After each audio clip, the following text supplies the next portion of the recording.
Wow, that ended quickly. That was very Evening. abrupt. Yeah, it was. Yeah. Restream's gone really weird recently. How is everybody? All is two of us everybody? are our special guest. I said there might be guests, And there definitely is.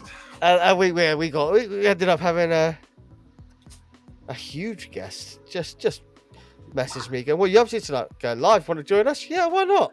Like, how you doing? Yeah, Brent? You all right? I'm good, man. I'm good. Yeah, busy. I can't believe it's Friday already. It feels weird that I really haven't achieved much in my life up until now. And Friday's here already. It's like the week has just flown by. I can't actually believe it. Yeah, I mean, they do seem to be going by quicker and quicker. But that's good. That means that we're all busy and life's kind of getting back to life. We're getting back to life. Life is starting to get to back to a bit of normality for sure, which is nice. You know, I think it's going to help a lot of people just feeling a bit more normal. It's been a weird couple of years. Don't mind me. It was a weird couple of years, and now it's even more weird couple of years. Yeah, it really is. Yeah. Just as we get back to normal. Russia. That's what I'm saying. That's what I'm saying. Yeah, 100%. Yeah. I'm not. Some other kids fighting in the yard, throwing food pies at each other.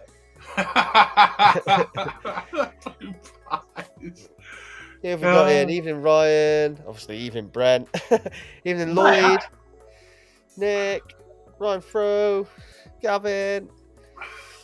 There's more in there. That's the only people I can see in the chat. We get these sleepers, Brent. They just sit there and don't say anything all through the show. Yeah, I know. I always get a feeling that those people are recording me. It makes me feel weird. I shouldn't say something, or I should say something. So, guys, if you're watching the show, just leave a little comment. Just say hello. That's what you need to say. Like, doesn't matter if you're here for good things, bad things, whatever. We appreciate it. We appreciate everything, even the bad shit and the fucking nutters and the moaning bastards and everything else in between. Yeah, for sure. Yeah, all good for the algorithm. That's all I'll say. Yeah, that's funny. Somebody comes onto your stream and starts shitting on your work, and you're like, "Keep talking, buddy. Keep talking. Just put those comments in there." Yeah. I encourage you, Brent. I used to get a lot of it. Love or hate you, giving me interaction points, bro. Just keep going. I used to get fucking loads of it. Do you guys have haters? I don't have any haters. Oh, we've definitely got haters. Really? Oh, yeah. I'm apparently controversial, Brent.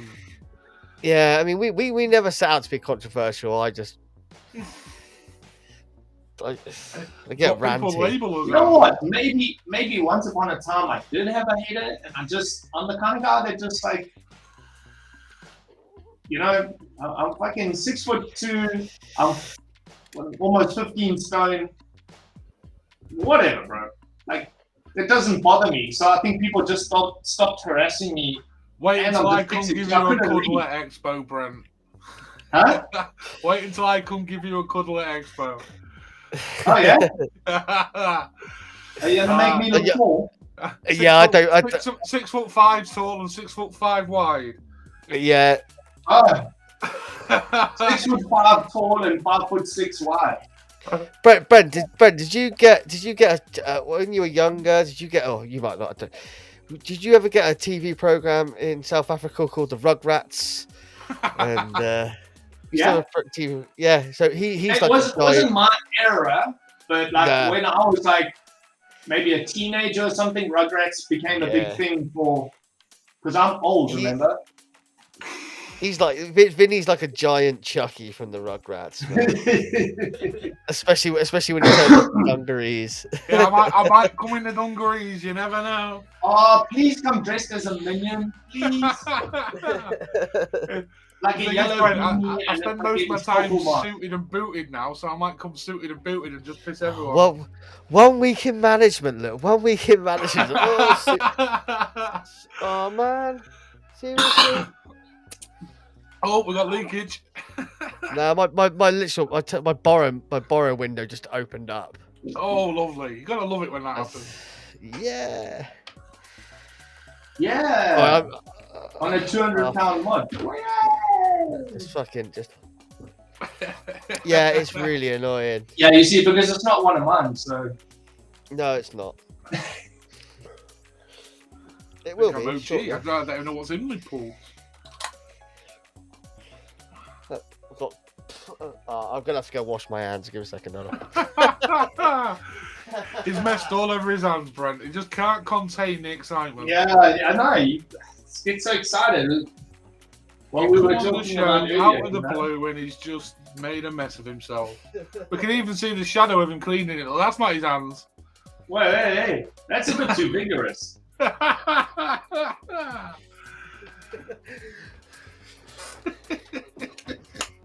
There was a lot of juice, so you know. Josh, how tall are you, bro? Like everyone says, I'm only like 5'10", so Okay, well, you're not 5'10", short. 5'10", 5'11" ish. I don't. Everybody thinks I'm short. There's this myth that I'm short that's been I around. thought you were short. Well, Vinny, at 6'5", I think everyone is kind of short to you. They often seem that way, Brent. They often seem that way. Let's put it this way. Yeah, I I just think think if you're going to be in the public eye, it's a lot of don't let little people bother you. No, definitely not. yeah, even Lloyd. Yeah, he's left the panel and he's still drinking beers for us because he's got nothing better to do on a Friday night. Oh yeah, yeah. The UK scene with your panel Cheers, shows. Salute. That looks I'm not You drinking guys, eggnog. do a lot of panel shows. Mm.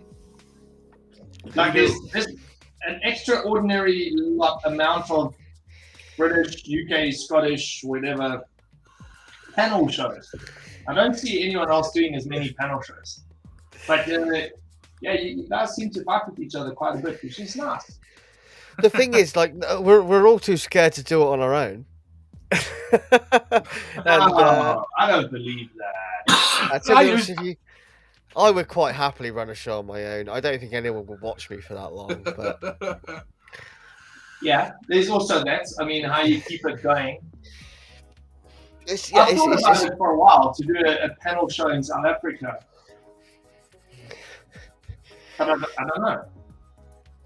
It'd probably work, Brent.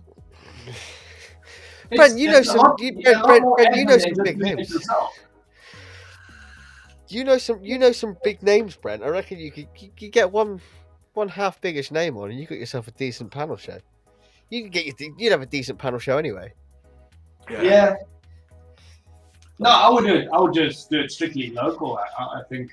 Like, we love Tasty Teardown Tuesdays.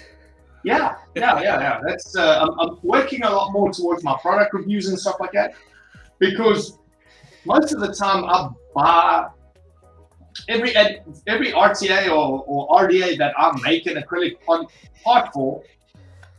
I'd say for the last 2 years, I've bought every one myself. Yeah. So I have the thing to do. I might as well just do a video on it, put some BDC coils in it, put some BDC acrylic on it, and then use it for a week. Like, what's that thing that I just used?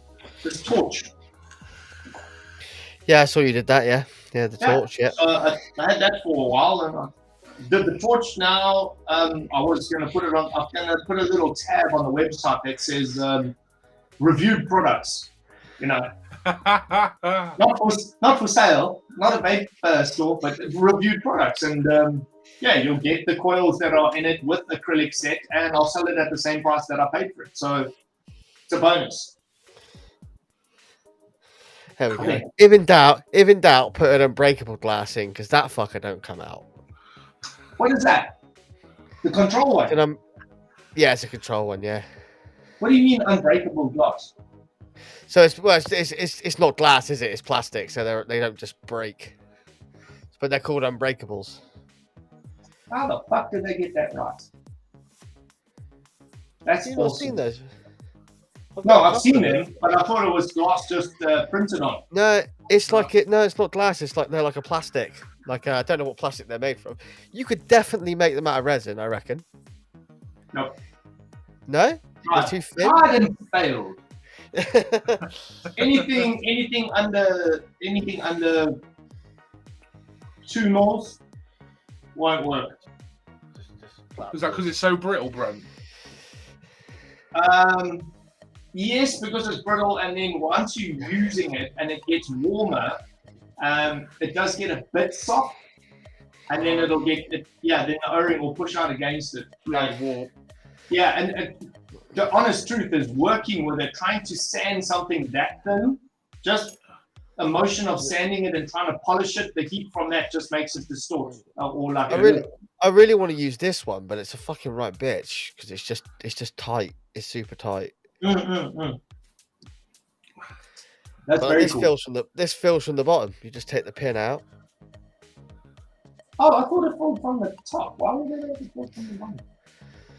Because the top's like a set. Yeah, but it's a nightmare. Like to get. It's like that. So yeah, I'm working but this one's got airflow control. Ah, Borrow, so you've got a twisty bit down here, so you can turn up and down the airflow, which is quite cool. yeah. But it's a Very much bitch like the Limelight one, like that. It's an absolute bitch to put a fucking bridge in. Because I'm working on a Boro box, an aluminium Boro box. It's just, yeah, things take time.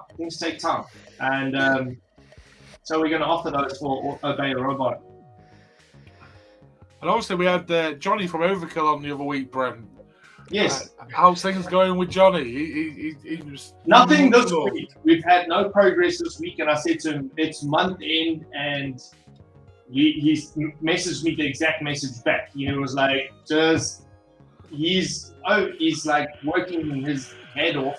So not a stress. We'll just reconvene next week when we both got a bit more time. Yeah, month ends are real, you know. Got to pay those paychecks. Yeah. So yeah, just said to listen. I had to go get another machine to finish the process of what we're doing, or make the process a lot easier. So I said that's up and running. We've cast the products for him, the sample products for him. It's just about sanding them flat and polishing them and sending them off. So it'll get done next week. Cool. Because I think I'm getting one of them. Yeah, because Johnny's getting quite involved in a bunch of really cool, weird shit. He is, yeah. Yeah, Johnny's just got one of those. I mean, so have you as well. It's one of those creative minds that never stop. Oh, yeah. What can I do? What can I do? What's next? What's next? What's next? Wants to try and reinvent the wheel almost all the time. Not reinvent the wheel, but just I want to improve on it. I've seen that I can do better. I can do this, and it's just, I mean, that's the people we need in this industry. Yeah, Johnny and I get onto a phone call together, and 3 hours later, we have to have wives put us off. And we sit with notepads and we write. Well, I sit with a notepad. I've always got like 2 or 3 little notepads around, and we just sit and we just like talk. There's prospectively another. Well, Johnny's got another collab for us to do together, and then Johnny and I might be doing some business together. So yeah, it's a lot of work to do. It'll be cool though, bro. It's so cool to see you guys working together as well. Really is. Two people I got a lot of love for and a lot of time for. So it's great to see, bro. Well, Johnny and I, like, I think we've been dancing around each other for like a year now, or just having small chats, and then one day I think he messaged me, and he was like, "Dude," and I just went, "Dude," back, and he rang me straight after that, and he was like, "A video call," and that was 3 hours later. We were best friends. We're the two best friends that anyone could have. and then that's where the creativity started flowing, and he was like, "You're a lot like me," and I was like, "You're a lot like me. I'm older, so you're copying me." Yeah, and we both want to like overachieve and do too much. We kind of have to like rein each other in, and like, we're going to do this project, let's just get that done, and we'll move to the next one later. I mean, now we started up Obey Robot last year. That thing's doing so well. I mean, as far as getting on new guys to do collabs with, like nobody's kind of said no to us yet. Yes. That's amazing. Yeah. I love it. The Tony B stuff is amazing. Yeah, it's kind of cheeky because like we've got the access to the ideas, to bring the ideas to life. So we can just like go into the workshop, make up a few panels, laser etch some crazy shit into it, make a file that looks like a t-shirt, and just send it as a package over the internet to whichever prospective person we want to collab with, and go, "We're going to do this for you," and then they can't say no. They can't say no. Because they like, you kind of get to know, like, Tony B's always been into like skateboarding, Bogan's is punk tattoo themes and stuff like that. So we fixate on one of those themes from their channels, and we just go hard at it and crazy. And I mean, if you think that we make cool shit, you must see there's 80% of the other stuff that we like, no, we're not going to do that. But it was thought of, it was done. The Tony B bill stands with the skate wheels in it are awesome. Yeah, so cool. I love some of the t-shirts as well. The Tony B with the hand and the smoke ring, and it's just like, it brings back a lot of nostalgia memories from skateboarding as a kid as well. It's kind of a theme, and I love that. And it's like, I want that t-shirt. And Tony B's actually got that hand tattooed on his arm. Yeah. And he's got the pulse tattoo on his arm. And some of the Bogan stuff I want as well. It's like, I could only ever wear that around the house. I can't wear it out in the street because someone's going to take offense to some of that. You'll like my Patreon shirts that come out soon. So every so often, somebody will comment in the chat, "Why can't we be friends?" And a couple of years ago, I just had that song in my head, "Why can't we be friends?" Real big fish. Why can't we be friends? Yes, Why can't we be friends? Yeah, and I was singing it the whole live. I just kept on, "Why can't we?" And so it became a thing. Like, people like the next week would just commenting, "Why can't we be friends?" And then the song would be back in my head. So now I get to the stage where I go, "Why can't we?" So that's the slogan for the Patreon shirts. Why can't we fuck? But it'll be like, why can't we fuck? Because it keeps getting stuck in my head. And is the merch coming over to Expo as well then? No, not much, eh? I've tried, but I mean, just bring one really fat bastard size one. That's all I'm asking, Brandon. And I'll buy it off you. Yeah, you don't have 100 other guys from the UK. Don't put fat bastard on it though. You're not Scottish. We'll trade you an LXV shirt. I don't need more luggage. This is the problem. Oh, and to ship, like the hoodies are, the weight restraints for shipping Yeah. internationally is like 0 to 500 grams. 501 grams is double the fee, Yeah. The hoodies, the large hoodie that I made for myself, Heavy. weighs 507 grams. Yeah. Just So, wear it all. yeah. Brent, easy. Just wear it all. Oh, yeah. 20, 30 Yeah, layers, you'd be well I'll just put away. your one on last. Be like, My name's Brent. Can I be wearing any more clothes? oh, dude, even when I was out in Birmingham, like the first day I went to the expo, I wore long pants and shoes, and my bro, that the next day I was like, fuck that, flip flops and board shorts. I won't say I struggle with the heat, but I run hot, so yeah, it's difficult for me to be. The expo hall gets warm as well. Yeah, There's a lot of people in there, and you think it's going to be cold because it's a huge space, but there's a lot of lights, there's a lot of people. It gets real hot. And it's that building's tall. I didn't realize like it's super tall. Yeah. It's big enough to have a concert in. Funnily enough. It's big enough to have a concert in.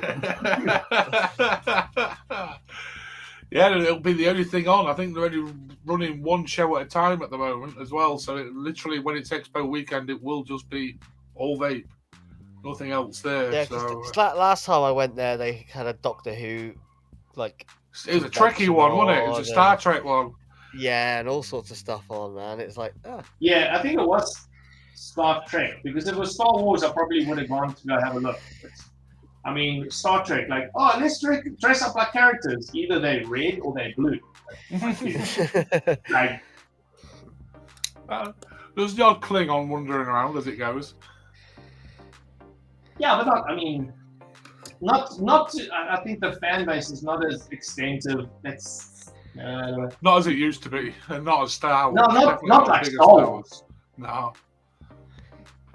No, I can leave Star Trek behind Star Wars. Star Wars is next level. Yeah, Star Wars is huge for a lot of people, though, isn't it? So. Nick Bradley Sutton. What's up, dude? When we cheers, he said Prost. It's too soon, Nick. It's too soon.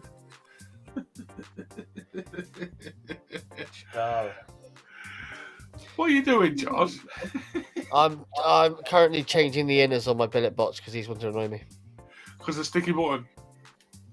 It's not the button's fine. It sticks when I put that particular panel on the outside. It's like plastic on plastic, so you push it in, and it just stays firing. That's annoying. The joys of tolerances, eh? Just use your girlfriend or wife's nail file and just put it inside there and just ream it a bit. Yeah, that's what I'm gonna do. First and then just ream it. Yeah. I got home a bit. I was gonna do that today. I got home a little bit late, so usually I'm here well on time. But I decided to take a trip to the pub. I needed a beer or two. Gotta be done.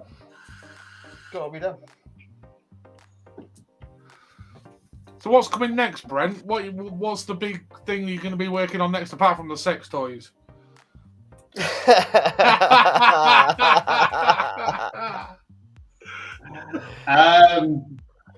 Yeah. Shit. Yeah, I've got a couple of collabs coming up. You never want to speak prematurely of a project because that's normally what fucking sinks it. But there's some things happening.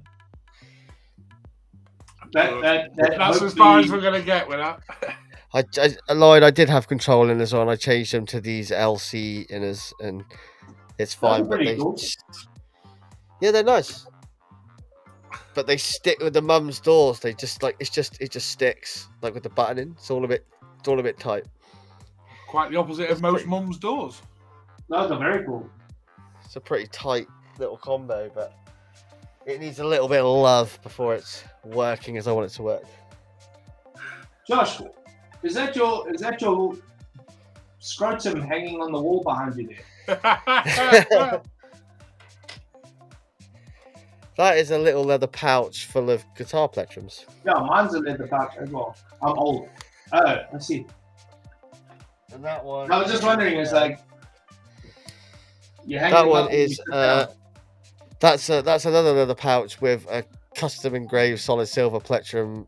Well, that the wife got me. I had a guy No, ask me if I could make multicolored ones. The kids got me. This is happy birthday. And then when I used to play a lot of golf, it's a golf ball marker that says "Love you, Dad." You are perfect. Love, Remy. That's cute. I like quirky shit like that, bro. That's cool.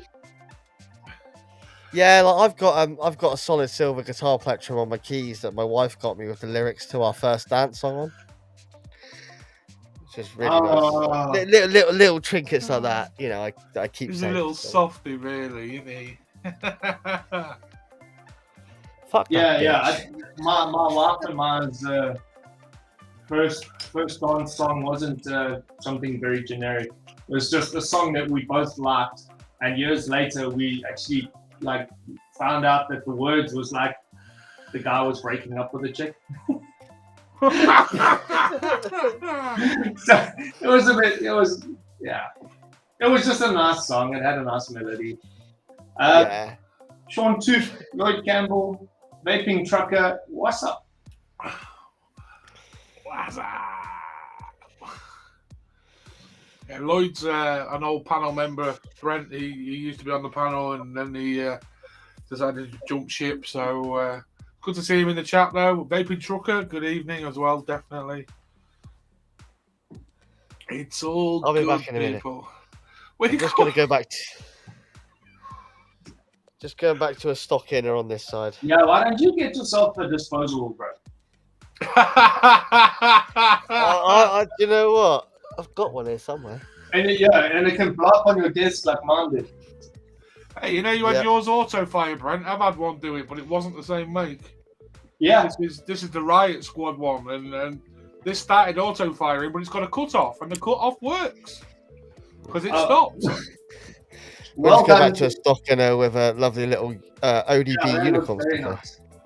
Well done to Riot Squad for actually just investing a little bit more money into something like that. And I think that any legislation for any country to help curb this disposable thing, the pod has to be removable.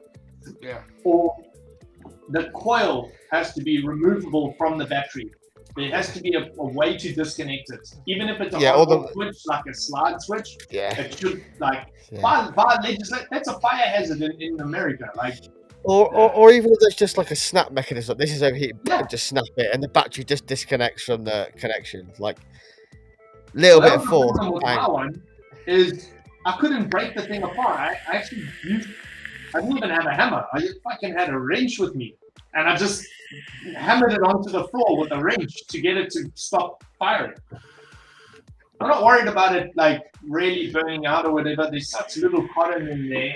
The juice is not flammable, but I was worried that if it somehow melted and the coil touched against the aluminium sleeve, it would close that circuit hard, then the battery would vent.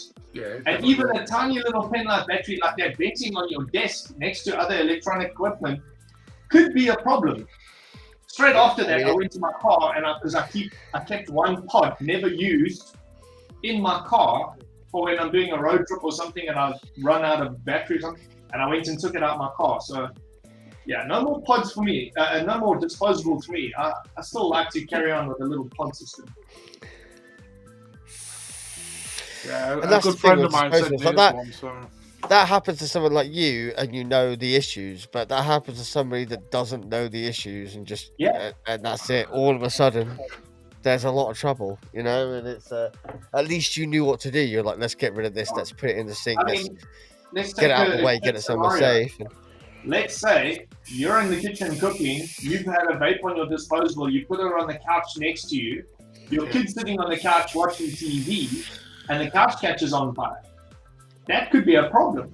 Or the kid picks it up to bring it to you, say, Daddy, it's doing something, and it vents in the child's hand. Yeah. Not worth thinking about. That's front page news bullshit. I was talking with Vaping with Vic late last week.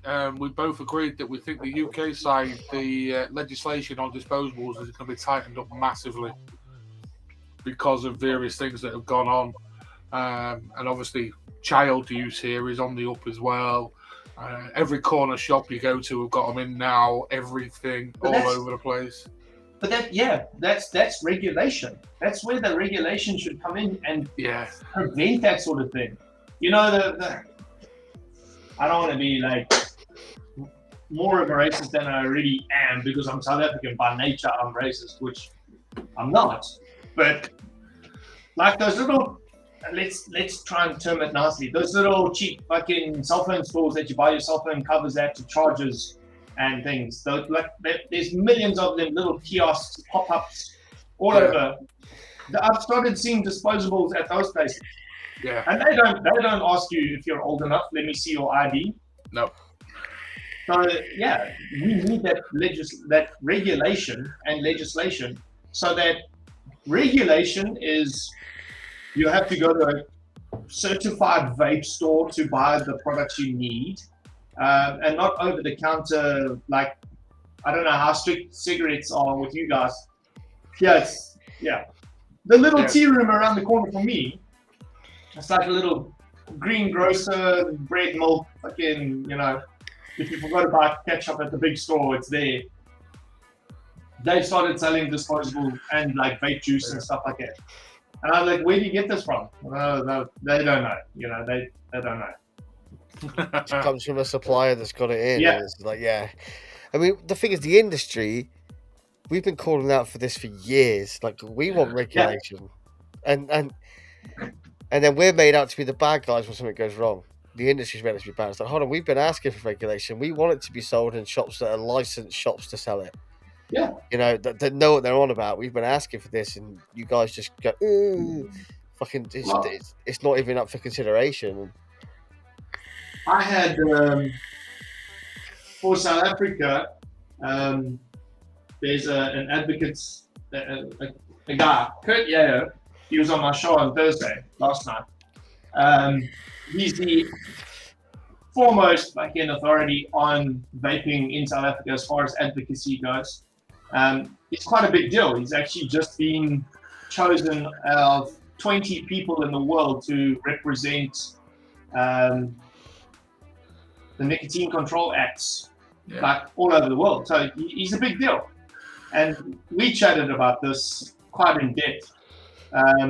South Africa is facing next year, 2023, we're facing a nicotine milligram taxation of $2.90. Let me just do pounds to rands, or whichever way it goes around, doesn't matter. Facebook user, you can currently buy those snapbacks on Obey Robot. It's a beautiful snapback. I think till the end of the weekend they're offering free shipping if you spend over £75 to the UK. That's a bargain. And if you don't want to spend £75, then there's other people that will go and buy stuff with you to get it shipped here. Amazing stuff on Obey Robot. Go and buy it. Oh, I'll just do a little plug for you. I'll just go do a little plug for you. No, I keep perusing the site, and I'm like, oh, I want this. So we're looking at a taxation per milligram. Now remember, we roll with like 120, 100 ml bottles here. Per milligram, an additional tax of 14 cents sterling. So every ml. So if you've got a 100 ml bottle, it'll be what's 100? 14 pounds. Jesus right? Christ. Add two zeros onto that. Yeah, 14, 14 pounds plus above what you're paying right now. Jesus. It's going to make a bottle of vape juice like 600 Rand, I think we estimated. So the Johnny, evening Johnny. Yeah, we were expecting to say a similar sort of thing, Brent, but ours will actually be on our Nick shots. It's related to nicotine, but it's also calculated by the nicotine strength. So it'll be different tiers. 0 milligram vape juice will have, let's say, a 1 rand per milliliter extra. Yeah. 2% or 2 mg will be 1 rand 50 more. 4% will be 2 rand more, and 6% will be 3 rand more per mil. Yeah. So the average is like a 2 milligram user, 100 ml bottle. You're looking at just shy of 30 pounds a bottle. Jesus. Right. Yeah. And I mean, how's that going to change anything? Well, it'll push underground. It'll go underground, and people will make their 100%. Own. Yeah. And I think they're trying to equate it to the fact that they've lost revenue from tobacco tax. And that's not all on us. A lot of people buy black market cigarettes because it's just too expensive. They keep on putting the prices up and it's too expensive. So if they've lost R1 billion worth of revenue in a year, now they're trying to get that billion. They're trying to get it back up to where it should be, $1 billion, but R1 billion, but they want it from vapors, and that's the only way that they can. Nobody wants to go underground. No. I mean, when I started in the vaping industry, there was like 3 vape stores in my whole fucking. As far as I could drive with my car, there was 3 vape stores. Guys were selling out of the boots of their cars and stuff like that, and it was shady because most times you didn't know what you're buying. Now we've got proper vape stores, and the government's not giving those proper vape stores any option except going back to their car boots. Yeah. Will be similar, Brent, but it'll just not be as much. It'll just be on our shots rather than per milligram in the mill. It'll literally just be on our shots. So a shot instead of costing you £1 might cost you a £5. Yeah. All of a sudden for a shot of nicotine, which will put the juice, because I know they shouldn't do, but a lot of companies over here, it's like you buy the juice and you get 2 Nick shots. You buy 100 ml of juice and you just get 2 Nick shots in the price. And they shouldn't do that. And when you look at the receipt, actually you're charged for the nicotine because it's the way it's got to go through. Yeah. But it's. I mean, in Canada and Australia, it's the same thing. Canada's gone full medical with the nicotine. Yeah. Australia's gone full medical strip and stuff like that for nicotine. In Canada, it's the same. You can't buy nicotine, which is a controlled substance, from a vape store. But the vape store owner divides the center of his store in half.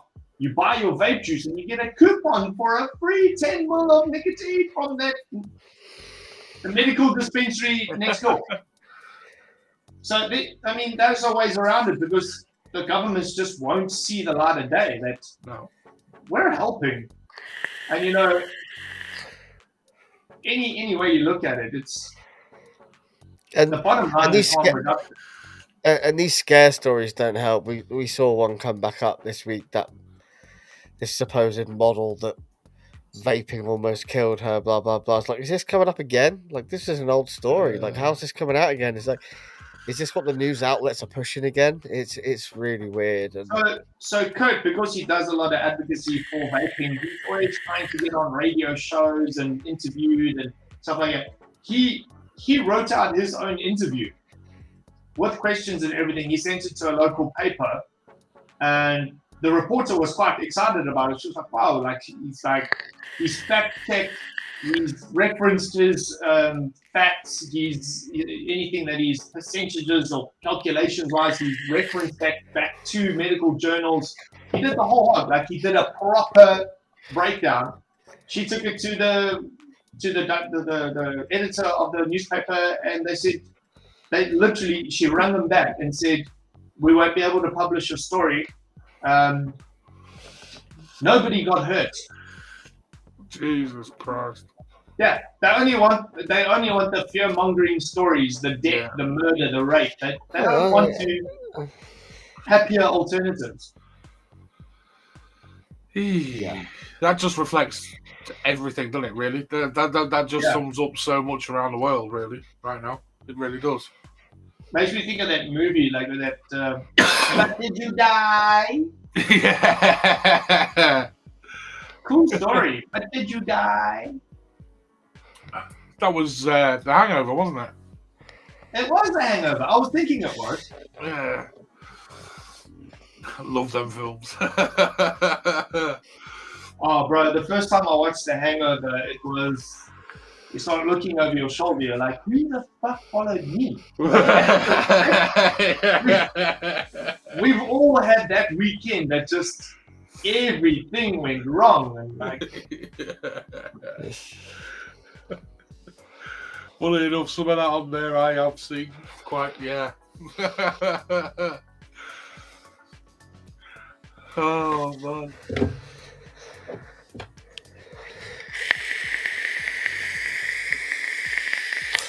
what's happening in chat here? Somebody said, sorry to hear, mate. Chris, one of our panel members, has not been on for a few weeks. He's got some family issues going on, so he's not been on, and he just said he's feeling a bit rough. But Chris, we all love you, bro. Stay strong. Yeah, Chris, bro. Yeah, we've dude, it's coming up more and more. I've said this before on my shows, and that the first week of Jan, I had probably one of the biggest panic attacks I've ever had in my life. I was literally like paralyzed. I couldn't move. I couldn't breathe. I knew. I mean, I'm a spear fisherman. I've trained breathing. Like that's one of the things we do to hold our breath so long. And I just started just doing my training. So I knew that I was getting enough oxygen. My brain just said I'm not. I freaked out. It was, and it's just all the stress, man. You got to let go of that stress. You got to find I always say, just get to water. Just go swim in a pool. If it's a public pool or a pool at a gym, or don't swim in water that has ducks on it because you're going to get arrested. Trust me. If you can get down to the ocean, just go and spend an hour in the water, man. Just cleanse yourself. I'll tell you what, even the sea air does masses of good. I think just breathing that whole sea air, and very calm in here in the water. And Brent, you're coming to Expo, aren't you? You're going to be here. What? You're going to be at Expo, aren't you? Yeah, bro. 26th to 29th, is it? May. End of May. Yeah. Going to be at Birmingham NEC, and then after that, I'm going to Portugal for a week, and then that's the first week of June. Middle of June is Stuttgart. 15th and 16th, I think, is Stuttgart, and then end of June, 27th, 28th, and 29th, which is a Thursday, Friday, Saturday. They don't work Sundays in Dubai. I may possibly, it's still in the balance, but I might be joining Bogan in Dubai. Wow. Yeah. So Bogan and I will be at the Big Five Juice Co stand in Birmingham. I'll be selling my things. He'll be selling some things of his things. I don't know if I'm supposed to be saying it, but yeah. So we're gonna be teaming up again. That is quite nice. And then hopefully I'll get through to what the launch of a new product that would follow through to Birmingham, to Dubai. So it'll be crazy. I'll be like 3 weeks, like 3 weeks, 2 weeks in the UK-ish, 1 week in Portugal, 2 weeks home, and then back to Dubai. How's the planned move going, Brent? Is it still moving forward? Very much, yeah. Yeah, it's one of those things because the kids are so young. I need to go over and see what the schools are like and stuff like that. But I think, like, what we've read, so there's South African groups in Portugal helping South Africans acclimatize to Portugal. And everyone that we've spoken to has just said, don't bother with private school. Just put your kid in a normal school. Especially our kids are, my daughter's in first grade. My son's in a class where he learns how to eat crayons. So it doesn't really matter. They're all acclimatized. And once you've got yourself settled in the country, in the beginning years, it's not that important. They need to like acclimatize. They need to learn the language. But when they start needing proper education, like high school, then you put them into private high schools for better tertiary education and stuff like that. So definitely, yeah. In Portugal, I mean, I've not been to Portugal, but it's supposed to be a lovely country, and I nearly did the Algarve a few years ago, and then went to Greece instead. Oh, Chris, oh man, £15 a night. Do I get paid the £15, or do I have to pay £15? To be honest, we looked at it. I'm more than £15 a night. He sent me the same link, and I was like, "Oh, I could stay there. That's fine." Like, cheap stay for 15 quid. Last time I was in a bit of I don't know the difference of the hotels, but I was in quite a nice hotel last time. This time I'm booking into the Arbus group. I don't give a fuck. Yeah. The only thing tell me you've booked it, Brent, because they're all full. They are filling up so fast. Honestly, like I went to book my usual hotel, gone. Went to book my next usual hotel, gone. Like, I'm like, fuck. And I was looking at it last week, and there were rooms available. I need 2 rooms because I'm getting accommodation for some of my patrons to stay in as well. Cool. Like, there's a really, I know, like, I usually stay in the Crown Plaza, which is just the other side of the lake. Yeah, it's a really nice hotel. In the Holiday Inn. And then I was like, do you know what? I earn enough money now. I might just stay in the Genting. Can I book a hotel room there? No. Could I book a hotel room in the Crown Plaza? No. But I know there's a really nice like Hilton, like, and it's not a proper Hilton. Yeah, the Hilton. It's a DoubleTree Hilton, which is just the other side of, like, it's on the airport side. And I've stayed there before, and that's really nice. So I think I'm going to try and book there because it's like, actually, for Expo, it's perfect because it's the right. If the Expo's in the same place it usually is, it's on the right side for the Expo. You have to walk all the way through the NEC. The airport side is closer to the Expo. Yeah, if it's in the same usually. place. But it can move because you don't know. I spent maybe 5 hours of a night in my hotel room, and I took a shit. I had a shower, and I slept on an uncomfortable bed. I can do that anywhere. Yeah, whether it costs you £100 a night or £30 a night, it's the same, isn't it? You know, you like I said, you shower, you shit, you shave, and you're done, and you're out. Like, that's it. You did the free shower, shit, shave. I don't even shave. Like, you definitely don't shave. Yes, I do. You trip off there, but you know, I mean, it's that you sleep, you shower, you shit, you shave, and you're done. Like, because why? And set off the fire alarm. Yeah. That's the last time we stayed in the Crown Plaza. We stayed with a guy who is a fire alarm engineer. We didn't set off the fire alarm. And it was great because he was staying with a friend that got upgraded to a suite, and this suite was huge. So at one point there was like 10 of us in there. We had like me, a few others, someone, the owner of Immortal Mods, a few other guys. So we were just like, fuck it, man. Didn't set it off. All have room service. Like, are you vaping? We're like, no. Sam taught me a neat little trick. I think he was staying in the Genting. What's it? Gentle? The Genting. The Genting. Yeah. So that's the big, like, the Genting arenas next door. You go into the bathroom. They've got shower caps. You take the shower cap and you put it over that thing. Yeah. But I just come out of a hot shower, so I was just standing in a towel, and my mate was getting dressed. So I was just standing in the hallway, and I was vaping, but I was blowing into the extractor, the air extractor. because there's like where you come out the bathroom, the ceiling's this high, but the bedroom ceiling is this height, going like that. So I was standing in the hallway, blowing my smoke into that thing, and the fucking alarm went off. Like they just opened our door. The whole dude at 7 o'clock in the morning, the whole hotel was evacuated. Yeah. We went and like they opened the door and the ladies come. It's on my Instagram. Like I did a live. I think it was going. Oh, I'm in shit. And they came in and they were like, "Where's the fire? Where's the fire?" And we're like, I just looked at it. Like there's just fuckloads of vape gear all over the counter, and I just looked at it and I'm like, I don't know what happened. I had a really hot shower, but I'm standing in my towel, and she just like looked me up and down. She was like, "Oh, okay, fine." And then my mate like read the thing and it said £500 fine for setting off the alarm.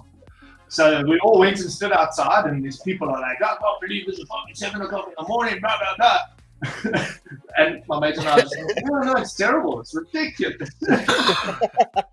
I actually remember people telling stories about that, Brent. Actually, yeah. At that expo. Because I have a sneaky feeling Vaping with Vic was in that building and had to evacuate as well. Oh, what a shame. Hey, Brent, Chris says Chris says he's got a lovely front room and it will just cost you so. What he was trying to say was biltong, and he said biltong. It'll cost you some biltong. Oh, he's got a block mattress and it's going to cost me a bag of biltong. I tell you what, I love biltong. Bro, I don't know if your listeners will appreciate me crawling through your bedroom window at 3 o'clock in the morning. Biltong makes jerky look like absolute shit. Yeah, it is completely different. So jerky's smoked. It's dried out forcibly. Biltong, so it's dehydrated meat. Biltong is not dehydrated. It's dried out. It dries on the outside and the moisture traps on the inside. So you get more of a meaty flavor. And you always see jerky is always done like with a barbecue flavor, a chili flavor that's like heavily saturated. Like it could be a piece of fucking cardboard. That spice they put on tastes so nice it doesn't matter. Chris, you can still buy rusks over here, can't you? You can still get rusks. I think he's saying there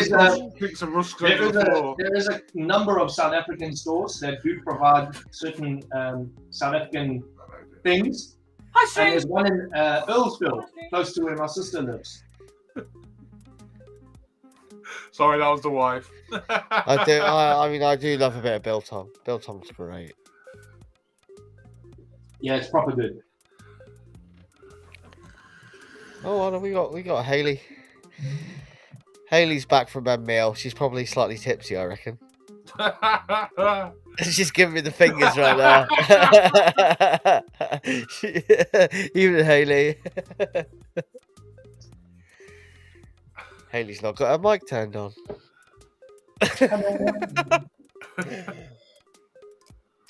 She's the best mime on the planet.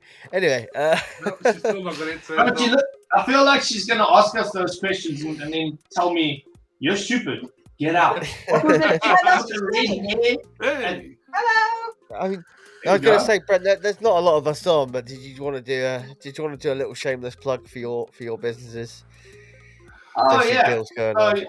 On Bearded Viking and Obey Robot, we've got free international shipping till the end of the month, which is Monday. So get your paychecks broken in half and feed children in Africa and get free shipping. You do realize most people's monthly pay is Monday?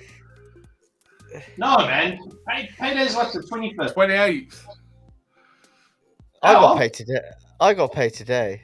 But yeah, you see, you work for a legitimate business. Everyone else works for hacks. Well, like the company always pay me on the penultimate working day of the month in case there's a muck up, so they can sort it and get me paid by the end of the month. Yeah, but that's how it should be. I paid all my guys today. What time Monday? Till the end of the month, Lloyd. Till the end of the month. Lloyd, like for real, I think it's midnight Monday South African time, so that's like 2 a.m. on Tuesday for the UK. Because we try and balance it, because Monday morning in America and Monday morning in Australia is two different things.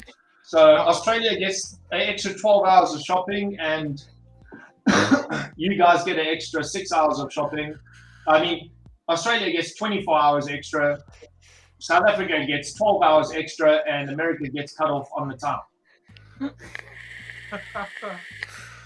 I'm guessing you don't do the packing, no, Brent. I'm guessing that's your staff. Oh, yeah, no.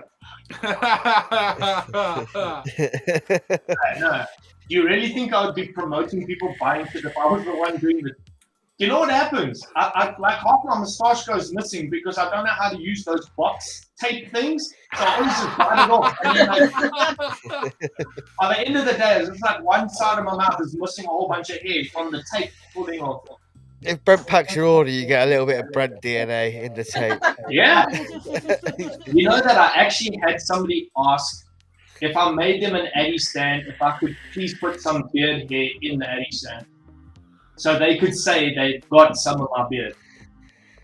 So they could clone you, and we don't support clones in this. No, but I put it in the resin. I thought about it. It's in the resin. They couldn't get it out. Oh shit! That's how Jurassic Park happened. Oh. Yeah. Amber did, like. China's gonna copy me. Chinese Brent. I'm not going there. I'm not going there. Trust me. I'm not going there. I don't think it's worth getting kicked off of YouTube for my impressions of Chinese. Jesus, I'm an emo. Look at that. Like, woo! Oh, the ladies on the pink chin. Yes, there's a camera. We can see you. I don't hate it. You're drinking pink gin? No. Oh. Just cordial. I just cordial. What kind of Have you not rose water tonight? You're not drinking. I've got work at 5 in the morning. No, I'm not drinking. Ah, well. Oh, looky! I went to a gender reveal party, and they had a pink thing of gin and a blue thing of gin, so we were drinking that. And yeah, my mates and I just ended up like telling each other how much we love each other, because gin makes you emotional. I'll be doing that tonight, Brent. I generally Yeah. say that every night I drink. I love you, man. I'm drinking this. I don't know what it is because it's all in Danish. But I can tell you, apparently it's a pecan pancake imperial stout. What languages do you guys learn when you go to school in the UK? Spanish, French, is the and big German. one, isn't it? Okay. I took German. At school, and all I can And pretty do you much say speak is German? no.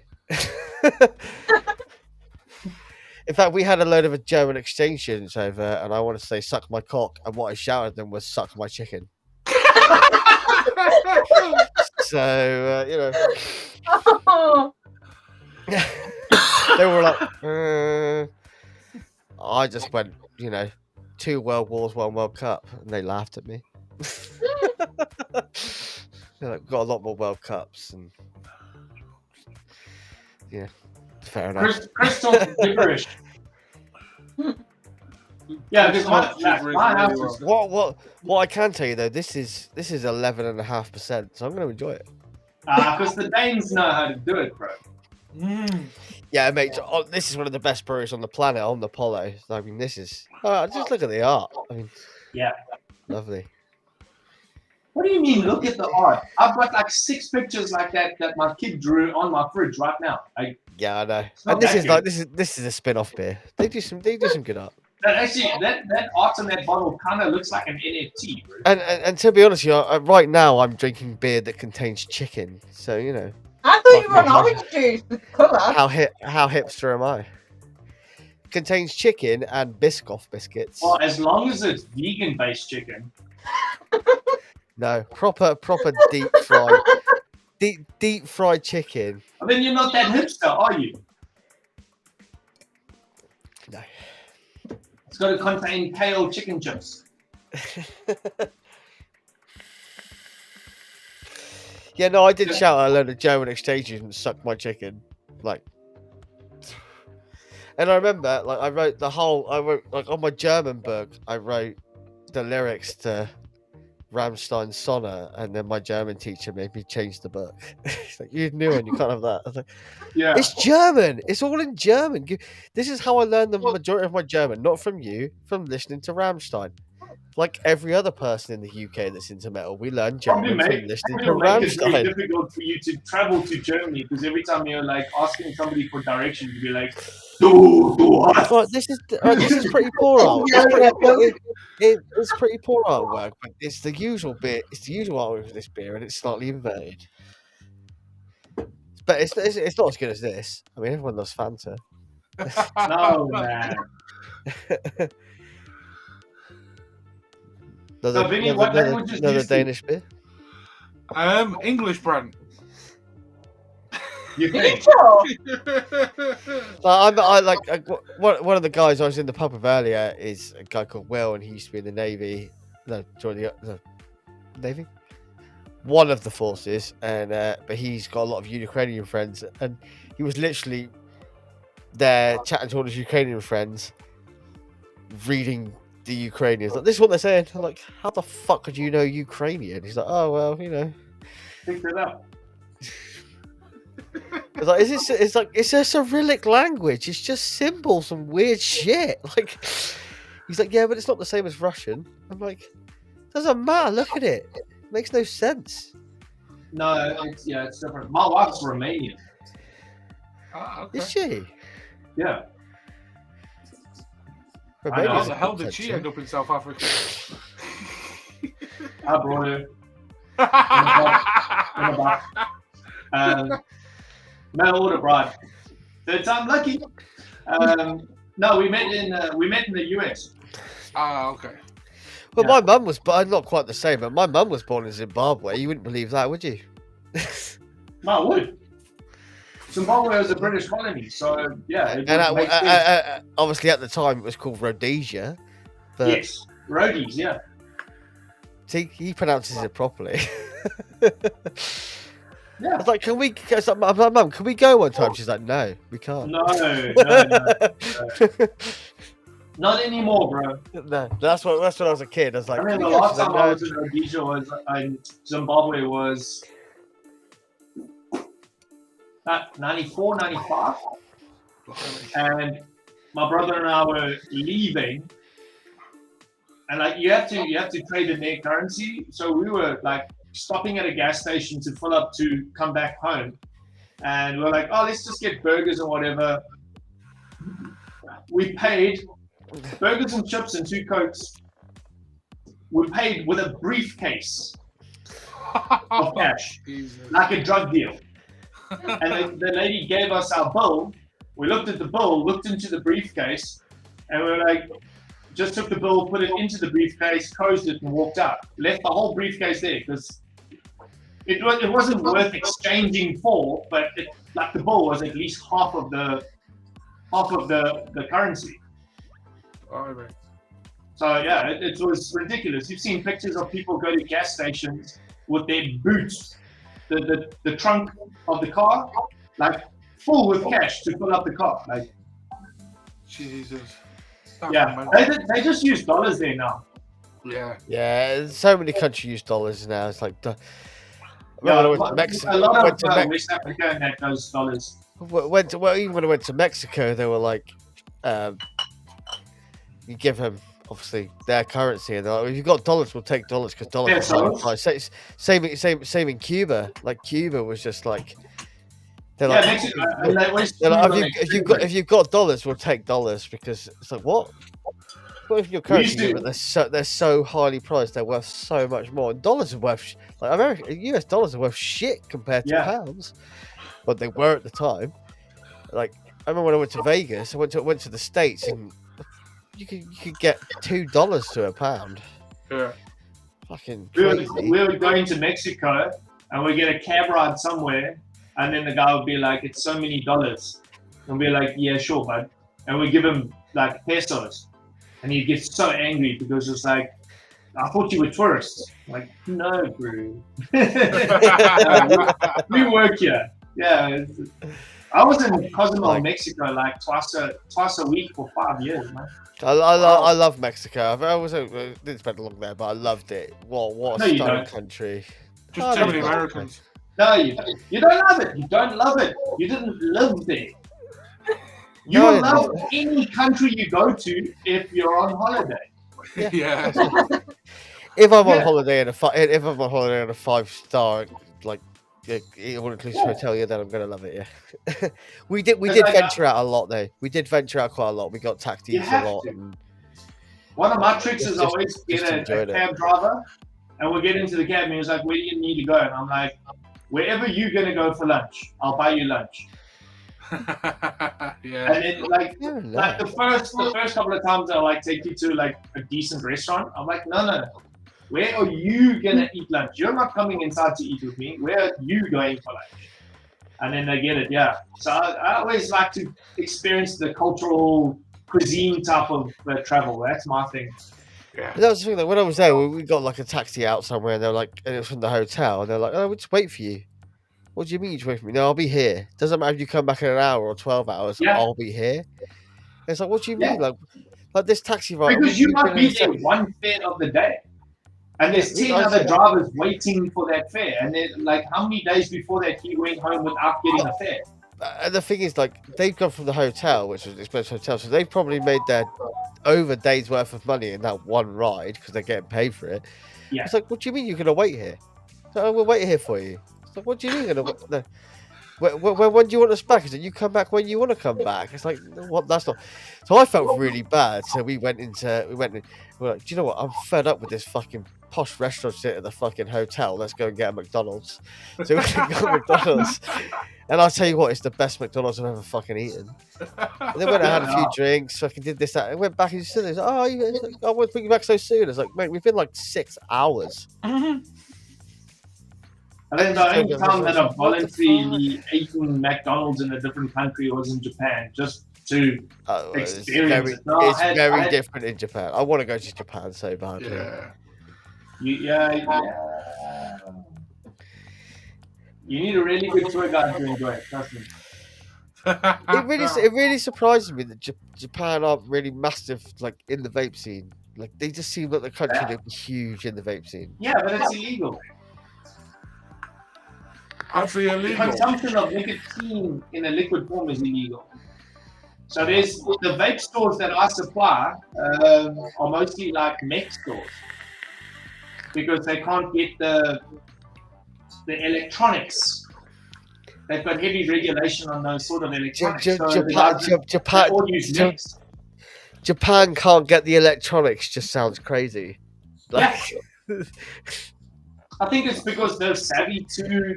I mean, they make electronics. Why would they get China's electronics coming to them? Yeah, but they could do it. But they could do it. No American company that makes these things. Could you imagine from China? So everything that they have is like AV and purge mods is just full in Japan.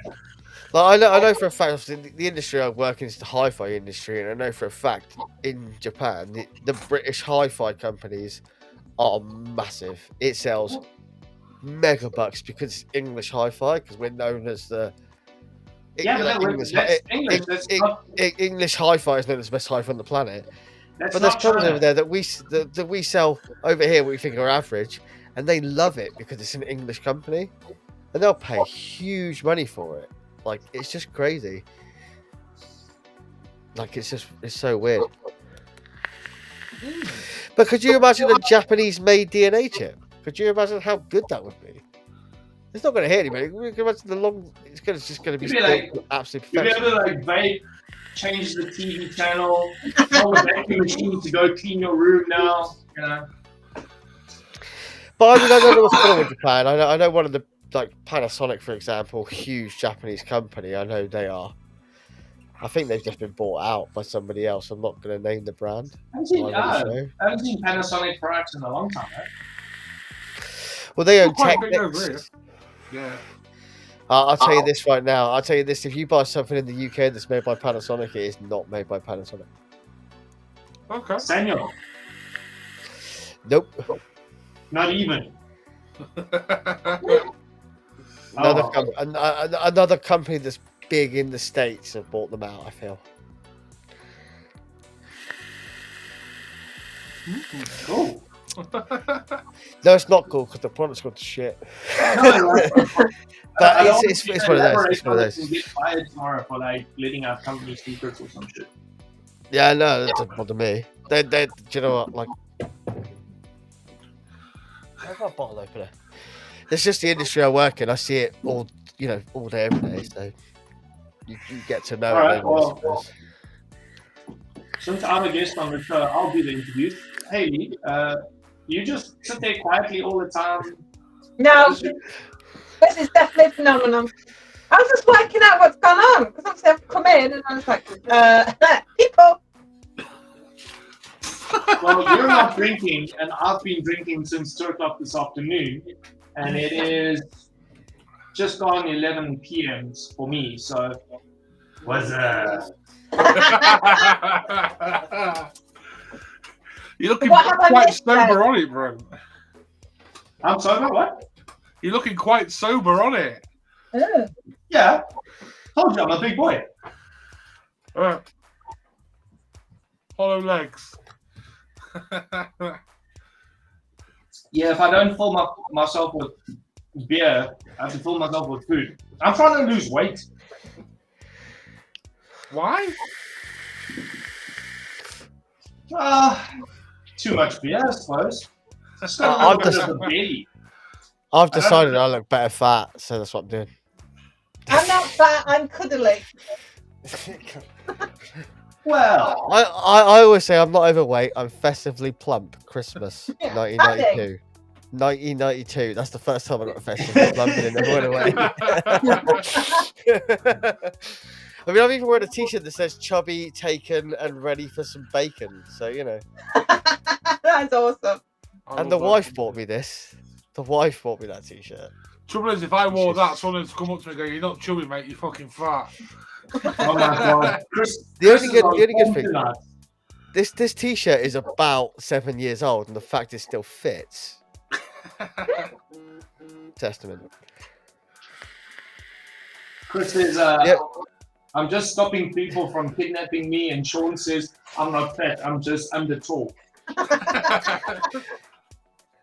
Hello, fat people are harder to kidnap. That's definitely true. And when we fall over drunk, we just bounce back up. No, the good thing about being my weight is you don't ever fall over drunk. You just I still fall deal over with it. drunk. I never fall over. I've got pretty sure feet. No, I ride mountain bike, I fall a lot. What I tend to do is just leave expensive shit in taxis. That's my big downfall. This is why Josh now goes out with a disposable. I would probably do that if I had to use taxis.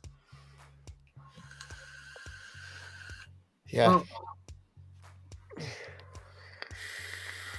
Oh man. I What can't was wait. I to just do talking about? I'll then? tell you what, this setup vapes incredibly well. That is birdie. I'm gear is just putting batteries on charge. It's not the mod, it's the RBA that vapes well. That's the whole vaping experience. This fridge you got in it, RBA, Josh? What the RBA mod is mini. it? The I mod need to mini. get one of them. Plus, it's got to be the prettiest RBA on the planet. You got the gold one, didn't you? Ah. The fact you can change the crowns that sit on top. The only annoying thing is that Monarchy will charge you £30 for one of those crowns. Yeah. That's Whoa. nuts. They're not cheap. Hmm. I've got all the pin sets behind me. Don't use them because I bought because the guy's like, I've got it, but I've got the pin sets. I want to sell the pin sets with it, the airflow sets. But they sell the airflow sets in two different sets. So they sell the mouth to lung set and the RDL set. So the RDL set's 3 pins. That'll cost you £30. The MTL set's 3 pins, and that costs you £40. So that's £70 worth of fucking airflow pins. That's nuts, man. That's On just top, nuts. on top of a hundred and whatever it is, £160 fucking RBA, and I don't want to use them. Like, I might just sell them off because people ask for them all the time. 70 fucking pounds. I just googled what that is. Yes, us. It's a lot of money. That's a lot of money. It's a lot of money. Like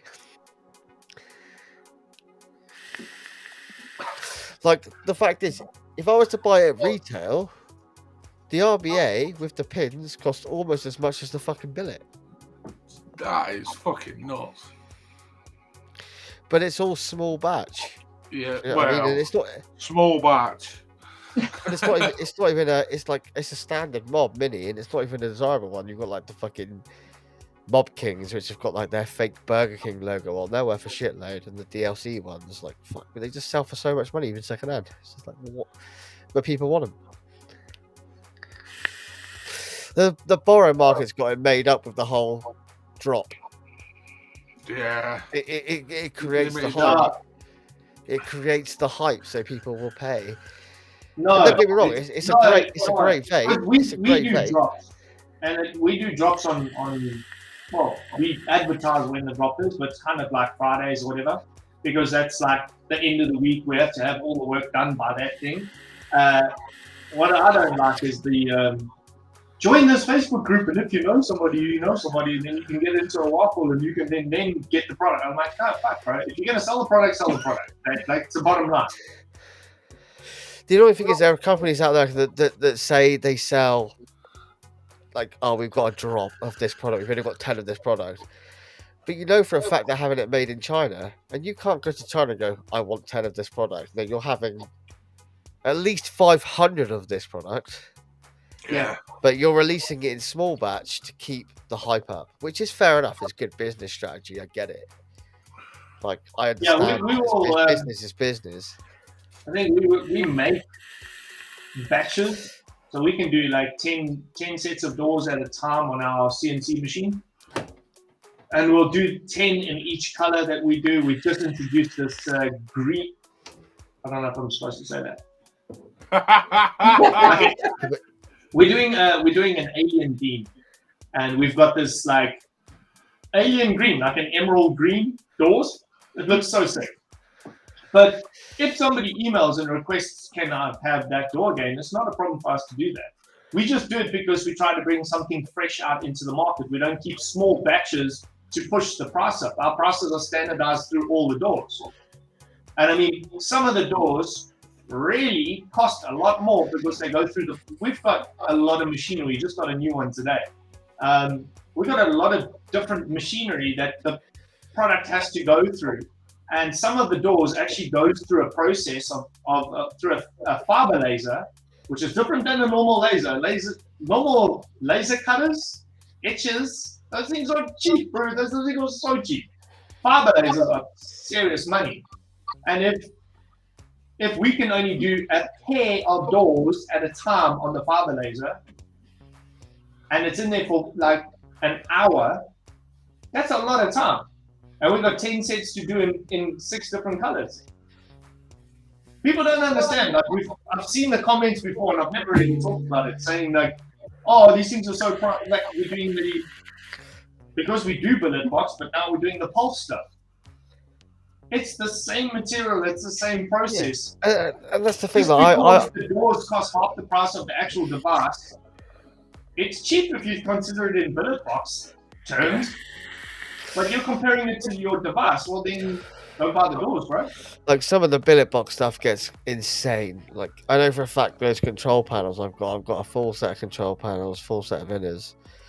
And don't get me wrong, I didn't pay fuck all for them really, but I know what they're worth even on the second hand market. And it's just like, really? Like, but that's the thing. It's more about creating more products that people want. Like quality over quantity. We would never say to somebody, "Oh no, we don't make that door anymore." If they email us and say, "Hey, I saw that door sold out, and I would like it in fucking clear," they're like, "Yeah, sure, we'll run one through for you." we'll put it in the batch, so we make 9 of, we'll run it separately. It's not a problem. It's about that door does, like, these 6 doors don't appeal to you, the 7th one might. So we've got to churn out as many different patterns and color sequences and that to attract as many people as possible. We don't want one person buying 10 of our doors. We want 10 people buying one door. Yeah. Because that's what needs to change in that industry. I need some clear doors. That's what I need some clear doors as well. I know I've got clear doors on at the moment, but I need some actual like clear doors, not Yeah, that's what I want. Clear. clear. I like these. These are great. But I want some clear doors. It's a bit stabilised urine, isn't it? God, let's just stabilise this. I'm working on these bloody bits now, for the in resin. Need purple, Brent. Purple. Bro, Purple. if there is a color that describes 80% of the vaping market, it's purple. You need this beautiful purple screws. You twat! I didn't know you had purple screws, you fucker. Yeah. Yellow and purple is like the LA Lakers. Yes, it is. Very much Yeah, like and then purple. Oh, do you know how nicely a Galaxy Boro from Obey Robot would go in there? Yeah, And it would go stunning. Just saying. I'm gonna sort it. But the drip tip and the buttons are slightly purple, but they're supposed to be like that. But they're That's a stainless steel drip tip. You can heat treat it to purple. titanium. It's titanium. Titanium. Oh, who's fancy fucking hell? yeah, fucking very la-di-da. Look at me, I've got titanium. Yeah, you're only upset because you ain't got one, Vinny. Showing off. That's the same thing that he couldn't wait for the first half hour of the show. Hey. Hey. I missed Yeah, you're right. Blotto Max, baby. Blotto Max. I've never tried it Blotto. before the show. I've never used a tried a Blotto. Blotto. I've never used a Blotto. I've never got one. Blotto Max is the shit. The other Blottos are... Look, I had like 6 of the original Blottos. When they sent this, they sent the 1.5 as well, which I kind of like. It's nice. It's got a serial number 21. But I really like the Blotto Max. Just better airflow, bigger coils, more capacity. And and the serial number on this is 36. Nice. Alright. That's what happens when they forget to send shit out to you and you have to make phone calls. They'll be like, sorry, we'll do it now. Yeah, it's a 36. It's not triple X. I've got a few things that nobody else has. I bet you bloody have. Yeah, like mental disorders, eating disorders. Like, Sean, if you want an AI borrow mod, just go and buy Cthulhu, man. I've heard very good things about the Cthulhu and takes a proper borrow and. Oh no! You wanna bro? Go get the new boxer. I've seen that today. I was looking at it the other day. It Nice. looked pretty good. No, bro. No. No. $350. Ooh. I'll be right back. Ooh, that's a bit pricey. Yeah, it's mad. It wasn't. I don't want to lie now. I think. People will pray it though, Brent. Yeah. Yeah. His reputation and everything. People will easily pay that. I mean, that puts it same price bracket as Limelight. Has the Limelight one been released? Yes, it's released out. It's £350. Yeah, no.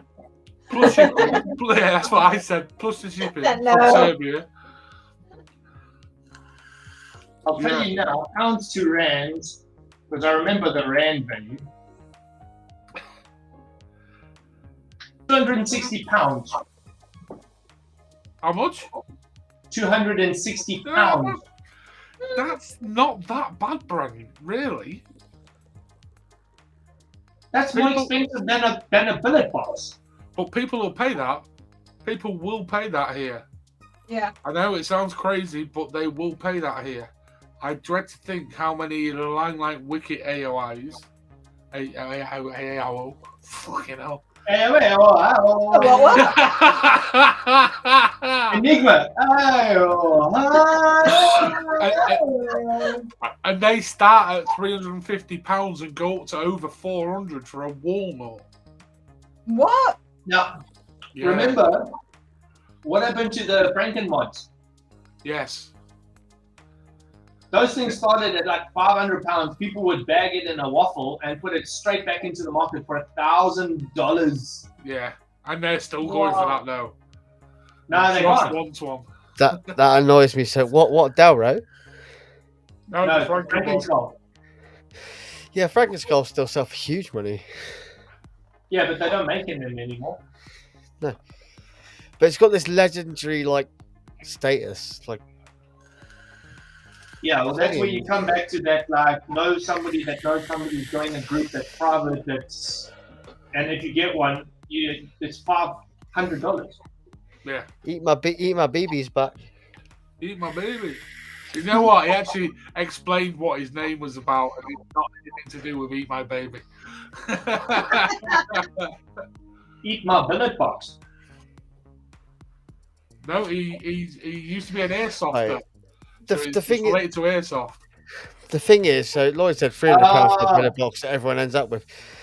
Billet boxes new sell for £300, and like that's fair. Like it's a made in America, machined out of a single aluminium billet. This is the whole point, and you're paying for the fact it's made in the States. You're paying for their wages. This is what you have to remember.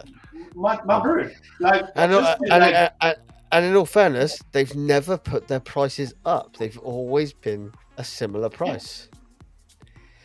It's not billet box making money. It's the modders that do other stuff with billet boxes making the money, which is fine. I have no do issue. the accessories and charge you a fortune. And this is the point. Like a stock billet box is a stock billet box, right?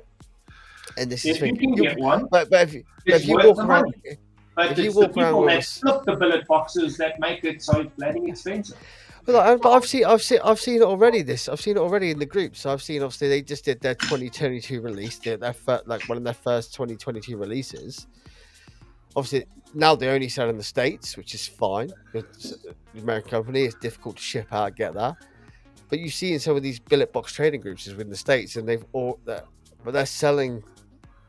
They bought one and they're selling it new, unopened, for more money than they bought it for, because because the top was limited. That's the guy. But that isn't billet box vapor. They're not making more. No. I'm saying if you can get a billet box from their site, they $250 to $350.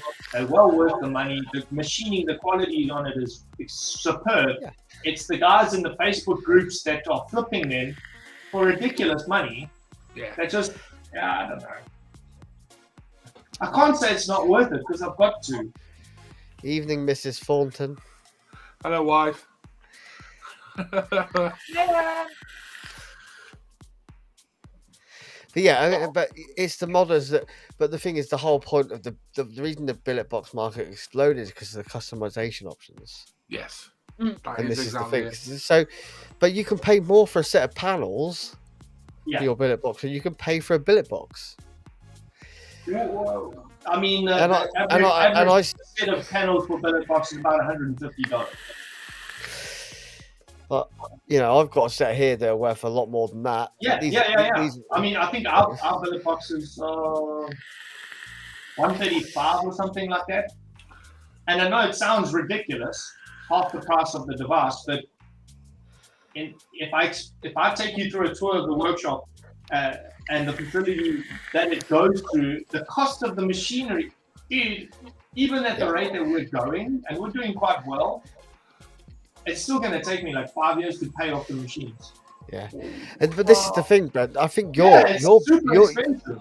Brad. I think you're bigger. You're a bigger company than most of the smaller modders out there. This is the thing. So Yeah. they have to get what you have to remember. Some of these guys are trying to make a living. And you're like, well, that's expensive, but hold on, they've designed it. You're talking come up with about the guys idea. that have day jobs and do these doors at night. Yeah, and that's it. It's They our come with it. business to do the doors, so we can do them a bit cheaper Yeah. because we've got other people Yeah. packaging. We've got courier companies bringing the product to us. We don't have to go source much, to phone call or what. So like we're in the production line of it, but we're trying to still keep it. I mean, everything is still finished off by hand. You can't get a machine to put magnets in. Yeah. You can't get a machine to paper sand, with water paper, the polished edge of the door.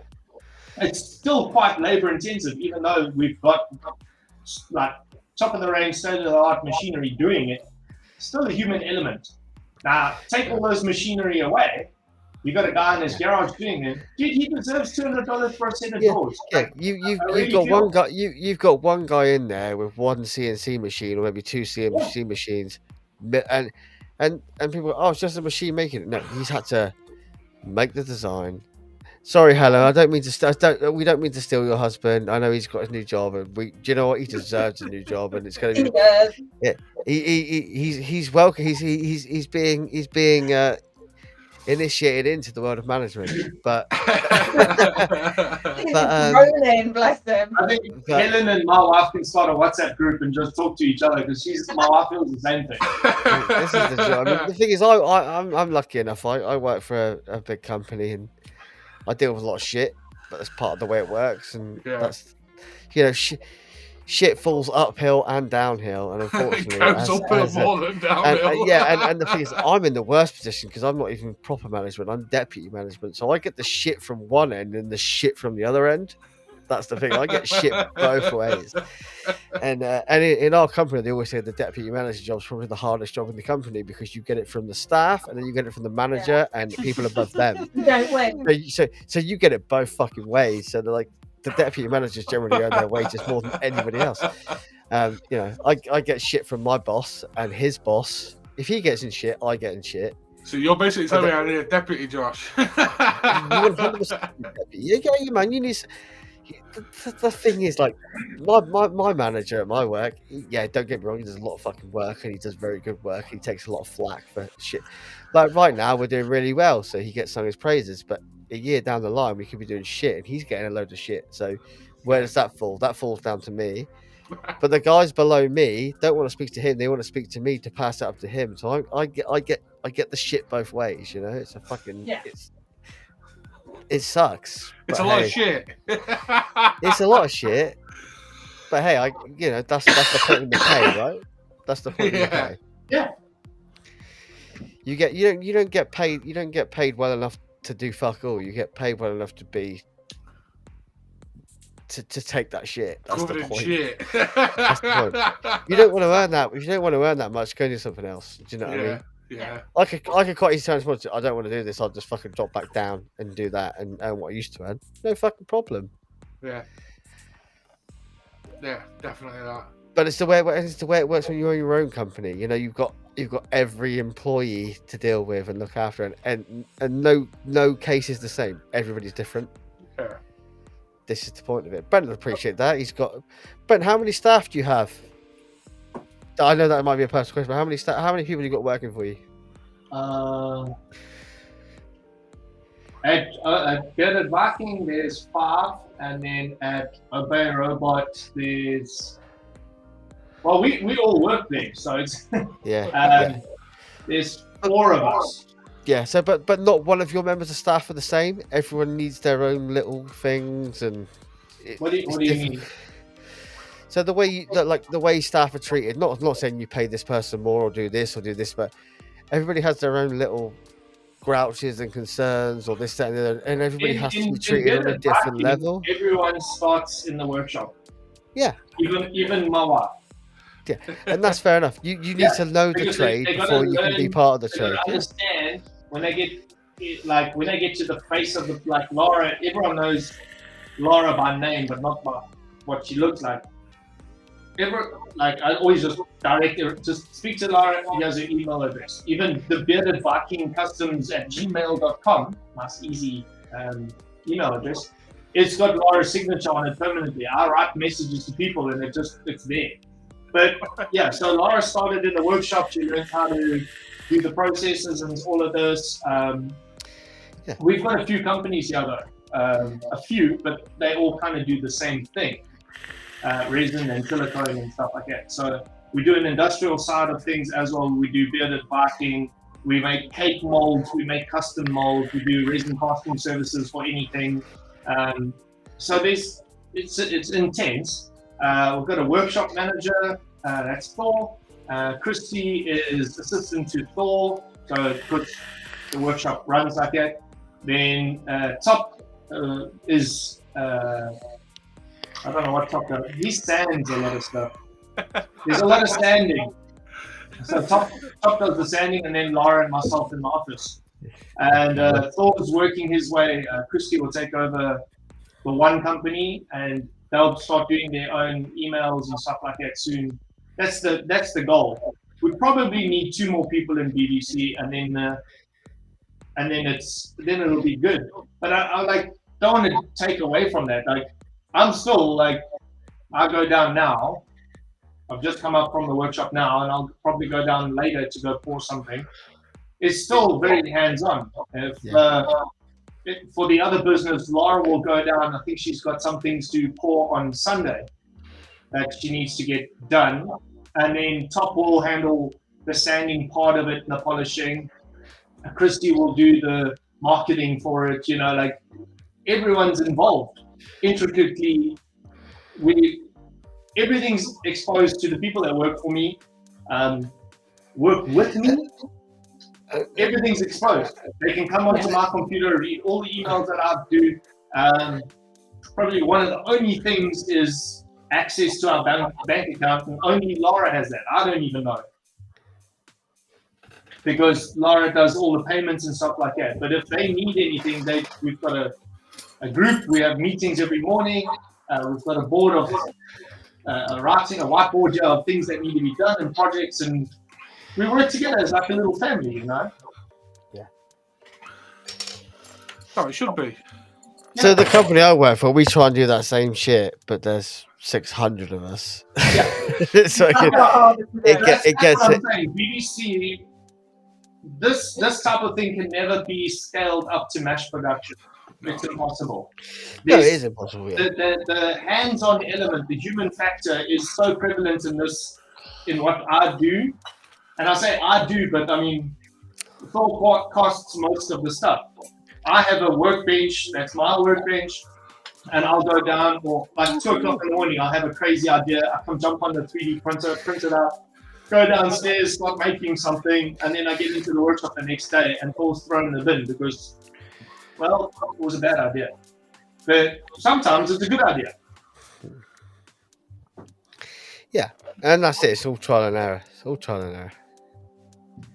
And business constantly changing. You know what I mean? Like the fact is, like, you were doing what you were doing, and then it's like, well, we need to do this, we need to do this. And the fact is, like, I've been looking on the Obo robot site a few times. Like, how the fuck? I see those borrowers. It's like, how the fuck are you charging £12 for them? But if I've got to get this shit from South Africa, that's fine. But like, Friendly Flipper can charge 60 quid for a borrow. That's probably not as good quality. Like, and this is the thing. Like, we don't claim to have the best quality. Remember, ours is poured resin, so it's always going probably to be less durable than a Friendly Flipper.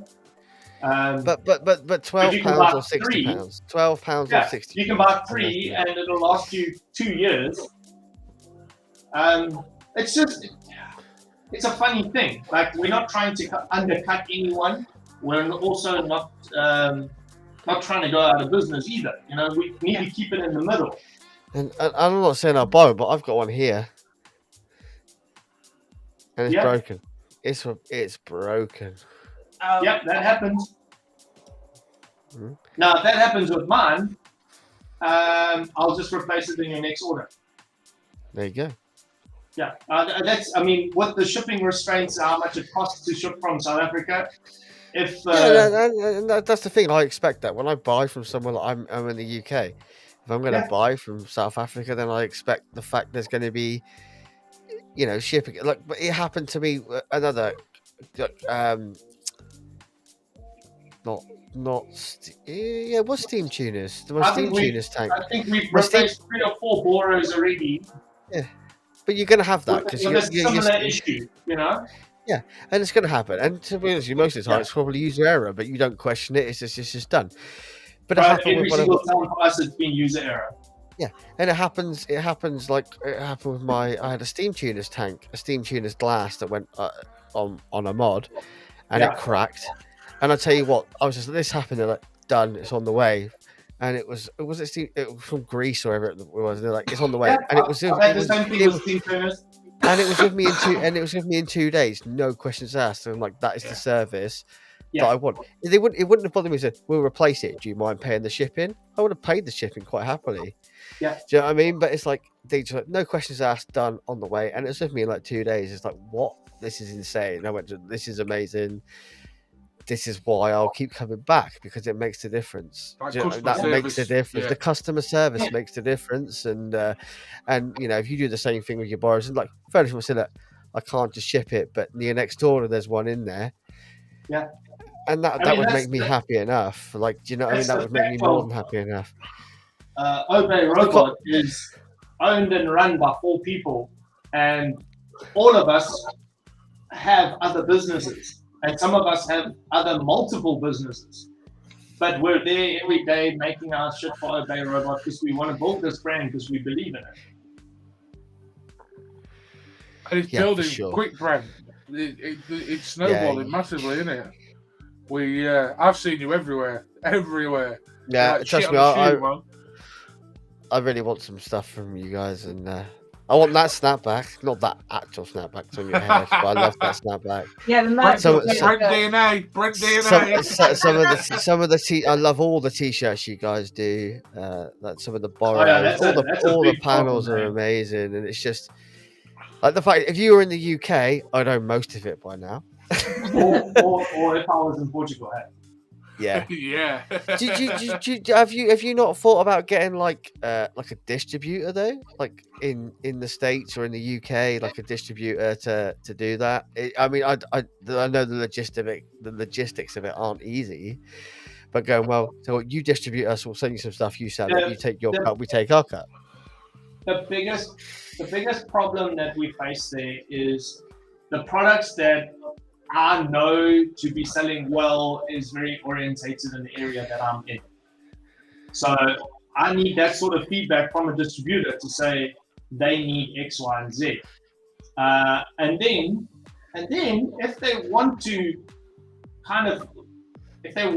capture that sort of European market, they would have to invest quite a lot. And they would have to hang on to quite a lot of stock. And I mean, at distro price, of course, we'll make a plan. But I can't set up something like that and have that person not have the stock. Yeah, that's you can't say our main criteria is that everything on our website is available right now. Yeah. Well, you buy from our website right now. With the odd occasion that there's something that goes wrong, you buy it right now. It is shipped before 10 a.m. tomorrow morning. Well, you put something. So I was going to order a borrow tank. It's like, well, this is not here. They're made to order. It's going to take 24 to 36 hours to make. Then we'll ship it. Yes. That's fine. Do you know? But the thing is, that's great because I know that product's been made because I want it made, which is great for me. That's almost better than going. Well, that's on the Obey website now. That little phrase is just a safeguard. There is generally 5 items of everything that we have is on our shelves. And that's fair enough. Just in case we get like this weekend, we get 6 people order the same kind of borrow tank from Obey Robot. Monday morning, they don't get a tracking number. They're like, what the fuck's going on? We're like, read the terms and conditions. It's made to order 3 to 5 days before we ship it. As we always say in my business, it's always under promise, over deliver. don't overpromise, underdeliver, Yeah. because 100%. if I you, think if you we- say we- if you someone's going to be 5 days and it arrives in 2, they are Yeah. happy as Larry. But if My you someone's bro, going to that be is- 2 days and it arrives in 5, they are angry. Yeah. And that's the difference. Like, under promise, over deliver. Just don't I mean, on oversell. the other Don't Viking oversell is what the can be same done. thing. It says 5 to 7 days shipping excluding weekends. Yeah, And then exactly. somebody will order something and it arrives. We've had shipments leave South Africa and the next day it's in the UK, delivered to the person. Wow. And it's 2 days. and it's just America, it's one of those. 3 days It's one of those is our weird best things. time frames. And people are like, can't believe I already got this product. I'm like, but that's why you pay $20 fucking in shipping, so you get proper good shipping. Like, Yeah. but we have to have that buffer in case that parcel does take longer. You know. Yeah. You're switched on when it comes to business. And that's the thing. It's having a good business head as well with a good product. It makes a big difference. Yeah, but I can't fucking tell the difference between that and tax. Well, at least you pay it, Jeff Bezos. No. Well, we Obey Robot Evening, Hat Man. took it over a barrel Monday? When was it? 24th? Yesterday. No, so we paid before the 24th. Yeah, we took What's your tax rates in South Africa then? You don't know. You don't do all that shit. Email my accountant. You know what? You do, like, I'm always on the labs and I'm always doing the posts and stuff like that because I'm a personable kind of guy. I like to talk to people. You're the I'm like face this. of the company. That's the difference. You own the company. Yeah, unfortunately, I put myself in that mark because I didn't have. When I started off, I literally started reviewing purely to promote my own products. And I know some people like shameless plug, but that's what I had to do because I invented that. Yeah. Nobody else in the world at the time was doing that. And to try and explain to me, they're like, oh, I broke my glass. I make it in acrylic. Okay, but do you have glass ones? Like, I make it in plastic. I used so many different words in the beginning. I was like, some other people have termed it unbreakable. It's not. I broke one the other day. I fucked it right off the top of the car. I drove all the way. But it happens. I had to promote my own product. So now I've become the face of this. Now I've got other companies and I'm going, no. So like we've got the airsoft guy over here. We've got products for airsoft guns. We're making products for airsoft guns. You guys know already the other products that I'm making. We make pet bowls for pets. Yeah. And this is the thing. Like, we see him in the vaping industry. You Yeah. don't get what else he's doing. Oh wow. Oh, they're awesome. It's a silicone bowl. So it's a slow feeder. So for cats and dogs, apparently cats are dicks and they just like gulp food down. So now they can't just take big mouthfuls, they have to like nibble in between. Yeah. And then it's silicone, so you just wash it out afterwards, it's not a problem. So we make those and we sell them to pet stores with other pet products we make as well. We do silicone molds for people who do resin casting for jewelry. We do candle molds, soap molds, any mold that you want, any casting. I make glove boxes for Isuzu. Really? Yeah. That's awesome. Wow, bro. There we go. So there's so many other things that needs to go on. My days are full. My days are full.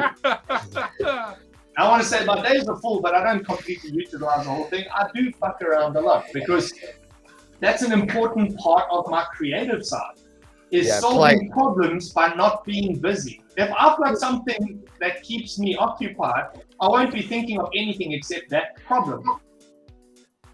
So I'm always live and stuff like that. So when I wake up, Laura gets the kids ready for school. Sometimes I wake up, they're not there. Sometimes they wake me up. But, you know, I'm not very free. And my Disney wife might protects me from that. Disney might sue his ass for that, but I reckon he could get one out. That would look awesome. What the fuck's Mark talking about? Baby Yoda. Grogu at you, Stan. Oh, love you, bro, but get fucked with that nonsense. Yeah, honestly, Disney will be hot on that shit, man. Yeah. That's a fucking lawsuit and a half. No, you can. There's fan art. Remember, I've got a bounty hunter. I've got a stormtrooper. Yeah, you do. Yeah, it's all the fan art. Are they coming to Expo, Brent? I've printed the flippin' Baby Yoda. You can't get the ears out of the mold. Ah, the break off. Yeah, unfortunately, that's a problem with that. I would love to do it. Like, if you just had smaller ears. Like, yeah, so I'm very protected in my day-to-day. Like, I don't know how much money is in the bank account, so I don't worry about that. If I need material, I just say to Laura, I need to get this and this, so much money. She's like, yes or no. Yeah. If she says no, I'll try again the next day. Like, you know, I don't need to worry about all that stuff. I need to create. I need to fix problems. I need to conceptualize in my head 10 different projects at the same time. Basically, what we're saying, people that are actually watching, is go support and buy some stuff, because what the stuff that comes out from Brent is phenomenal. And children in Africa, I promise you, I'm going to feed them. They're my children, but they're and African. Portugal. And then, yeah. Oh, I can't wait to actually meet you, Brent, in Expo. That'll it'd be great. You're going to make my Expo, I think. Beer's on, Brent. Beer's on. Beer on? Bro, I'm not scared. We'll drink a beer together? Yeah, 100%. Fuck yeah. Yeah, there was a certain reviewer that we got quite chatty and ended up spending a bit too much time in the beer area of NEC, and by the end of it, I got a hug and a kiss, and then I had to walk him to the toilet because he couldn't find the toilet. I'm like, Jesus, bro, the toilet's right there. He's like, please show me. I can't. Yeah. That was not me. Let's just clarify that. No. That was one of the big American reviewers. I just laughed. Very that must be Mike. I bet that was Mike. I've heard Mike can't handle his beer that well. Yeah, vodka cranberry. But that's a fucking problem right there. Vodka and curious cystitis. Yeah, because like the rest of us are doing drafts, so it takes like 20 minutes, half an hour to drink a draft. Mark's had fucking 3 little cranberry vodkas with the same amount of alcohol every time we have one draft. Yeah. We're like six beers deep, and he's looking at 15 already. Yeah. The units add up. Man. He is an awesome guy, though. He's a gem, bro. Mike, he's a top bloke. I remember meeting Yeah, him a few years ago. we did our whole tier list for a while, and Mike was well up there. Oh yeah, but don't try to get him on a laugh. No, we asked him. I got an automated reply. No, he's promised me like 3-4 times he'll come on, Yeah. and then every time he's like, "Oh, but he doesn't like laughs." No, I know he does. That's why everything's pre-recorded. That's what he does. He doesn't do. Yeah. He's not like Grim or Bogan that will do a live vlog and get on. No, he's actually sharp. And they get on it and they love it, and they get interact like the fact that I do this. I kind of get off on this. Do you know what I mean? I love doing it. Do you know what I mean? It gives me a bit of a high. It gives me a rush. Mike doesn't seem like that kind of person. Like, no, I think Mark would just answer the questions that you've got. He'd be really quiet. He'd be really quiet. Get some vodka tonics sent to his house or something and boil him up. He used to do them back in the vape team days with him and Brian, and they were great. Yeah, Brian, Brian and Fagan, and they were great. I used to Yeah, love those. Like, Fagan. and they really weren't that watched. didn't- I didn't meet You look at you look at the numbers they got individually, and then you look at the numbers they got together. It was really weird. They were really small numbers, but those lives were great. I used to love But those lives. Brian Azor is proper sharp, like in public and normal, and he's huge. He's probably like Vinny size. Maybe not so much. Yeah, he's tall. And I'm quite shy. I am really quite shy. in Yeah. person. Whereas like you know me, I'm open as shit. Yeah, me too. Yeah. I just ask me a question, it'll get answered. And That's especially when I drink. That's why I need Josh so much, because he's the extrovert and I'm the introvert. Yeah, the thing is, me and Vinny work really well as a team, and I think we figured that a long time ago, didn't we? Vinny? Yeah. And don't get me wrong, we don't always get the views, but I think as a partnership, And then you've got Eddie at the bottom there. That's the pretty face. Exactly. That's exactly it. Yeah. Like, you know, it's one of those, and like me and Vinny get on really well, and have done since the first day we really met. It was like one of those. But that's why you guys are still together, you know. Well, the thing is, we've always said, doesn't matter if nobody fucking watches, we'll still fucking do it. It's just about We enjoying enjoy it. doing it. It's And- Friday. Yeah, I love my Fridays. If you don't enjoy something, there's no fucking point in doing it because you don't have the at effort. our age gap is the Friday night pub scene is gone, and if that didn't die with getting older, COVID certainly helped. Yeah. So what do you do? What do you do on a Friday night? I'm not that old. No, I'm saying without No, I don't. I don't usually. For me, I'm not I going to stopped ask going you. to pubs because I'm too old. You stopped going to never- pubs because the government told you to. Yeah, fair enough. Yeah. So it's like, what do you do? This is a Friday night sit and chill. Bro, I do a Patreon stream probably on like Sunday night or Monday night because I haven't spoken to anyone since Thursday. Yeah. And the thing is, I genuinely love coming on the show on a Friday night and just chatting to some friends. To me, it's not there's a live going on. I'm chatting to friends, and there's other friends and there's other people in the chat that are friends. Does that make sense? And I don't like people. And I owe to vaping, I owe a huge amount of friendships. You know, I always think if I didn't vape, who would I know and who would I be friends with? Yeah, but you'll probably be on a panel like this talking about gaming or I don't know. But it's almost easy. Sound system software or whatever. Yeah, it's almost easier because like I've got friends at work, and one of my best friends I work with, but I see him all the time. I love him to bits. But I enjoy coming on a Friday night because we chat in our chat and stuff like that. But I actually get to chat to people on a Friday night. It's almost like And we're in the it's room. just like- That's what it is for me. Exactly. We're in the Yeah. room. It's And I always say I consider everybody on LXV like a huge part of my life. yeah, Yeah. it's massive. I don't do the whole vape team shit anymore. This is my fucking vape. This is my team. This is my vape team. These are people I actually want to How spend long have you fucking guys time with. been doing labs? LXV. 2 years. Over that, I've been there only 2 years, and I didn't start. Coming up to 3 years then. And, like we don't get a huge following, but we get people that come in every week. That doesn't. You look, dude. The best thing that you can do is not look at the numbers. Don't read the comments.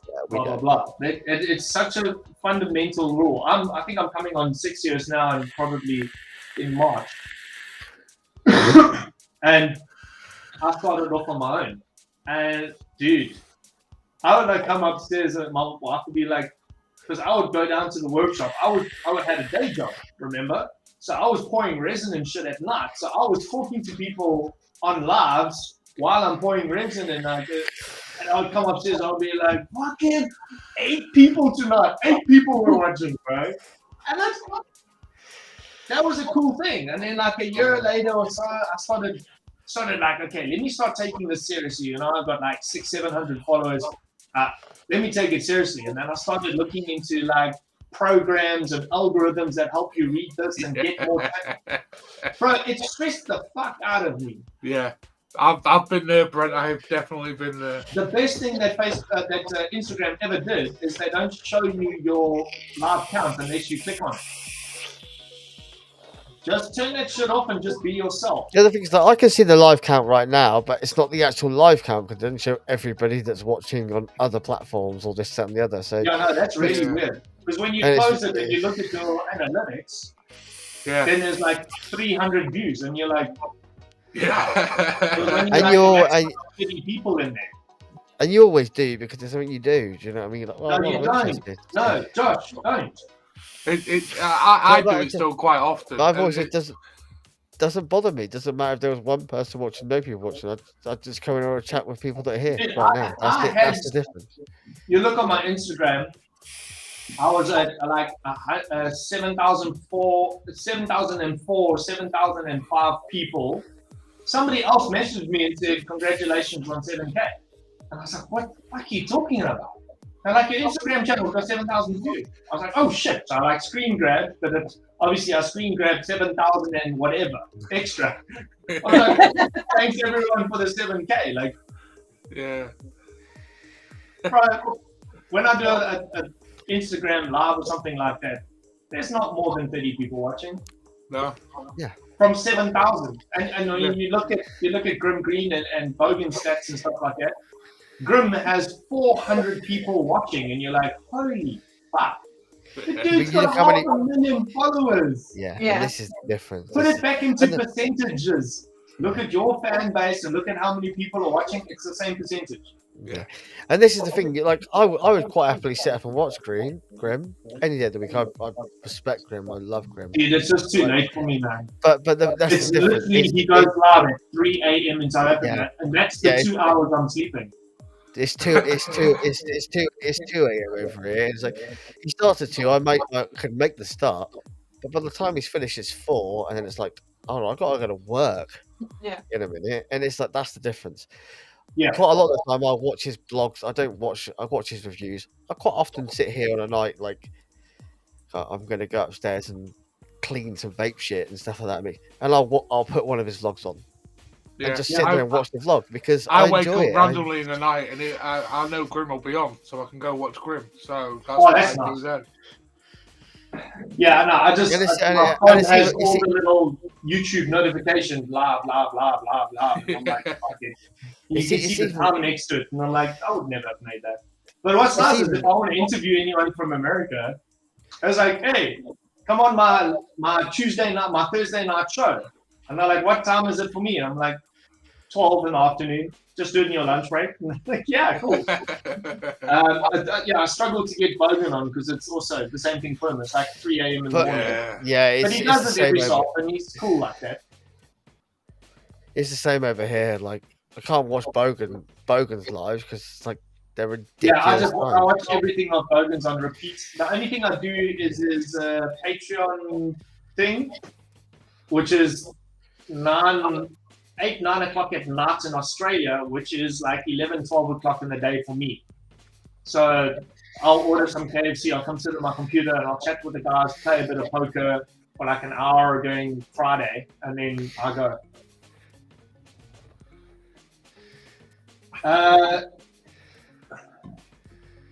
Lloyd, this is a very strange question. Brent, is Obey going to make any mission or control style doors? No. No, it's making because that's missions doors and that's controls doors. I think our own doors. I think what he means is a door that might take a mission or control style switch. The rectangular switch. Yeah. But a mission switch. If you've ever owned a billet, obviously you own a billet. A mission switch, because if you open this, you have 2 fire mechanisms. So you have a fire mechanism here, and you have a fire mechanism here. We are working on that, yes. Which is the actual button, and this is basically a plastic little fire switch that comes off. Yeah. So a control style door, which is a mag switch, fires from here, and a mission switch fires from here. But what he means is, are you basically going to make a rectangular, like a rectangle? Ours is going to do both ways. Yeah, let me just show what people I mean. He's insistent on bringing out all those bitter box stuff, eh? He gets to show it off. Mission, Those are so Mi- good, dude. They're so nice. mission/control style door, or normal billet style door. Yeah. And Oh, God, there'll be more. I mean, I know for a fact how much this costs. It didn't cost me fuck all, but I know how much. Look, right now we're making the sort of standard stuff. We do mission doors, but we don't do the switches. We do the doors with the round button for BBs because there's just so much of that in the market still. And then we're designing our own style switches. Ooh. That'll be interesting. And for anyone that's actually interested, mag style. Okay, Lloyd said, yeah, I found one on the back. Yes, the reason it's called mag style is because it's magnetized. Ah. Yeah. And Yeah, so mission, being deputy mi- management is not that being that bad for you, huh? trust me, and mission, or the rocker switch is fire from the bottom. Ah, okay. So a rocker switch can go either way. Technically, Yeah, a rocker we're switch can working fire up on and fire that. down.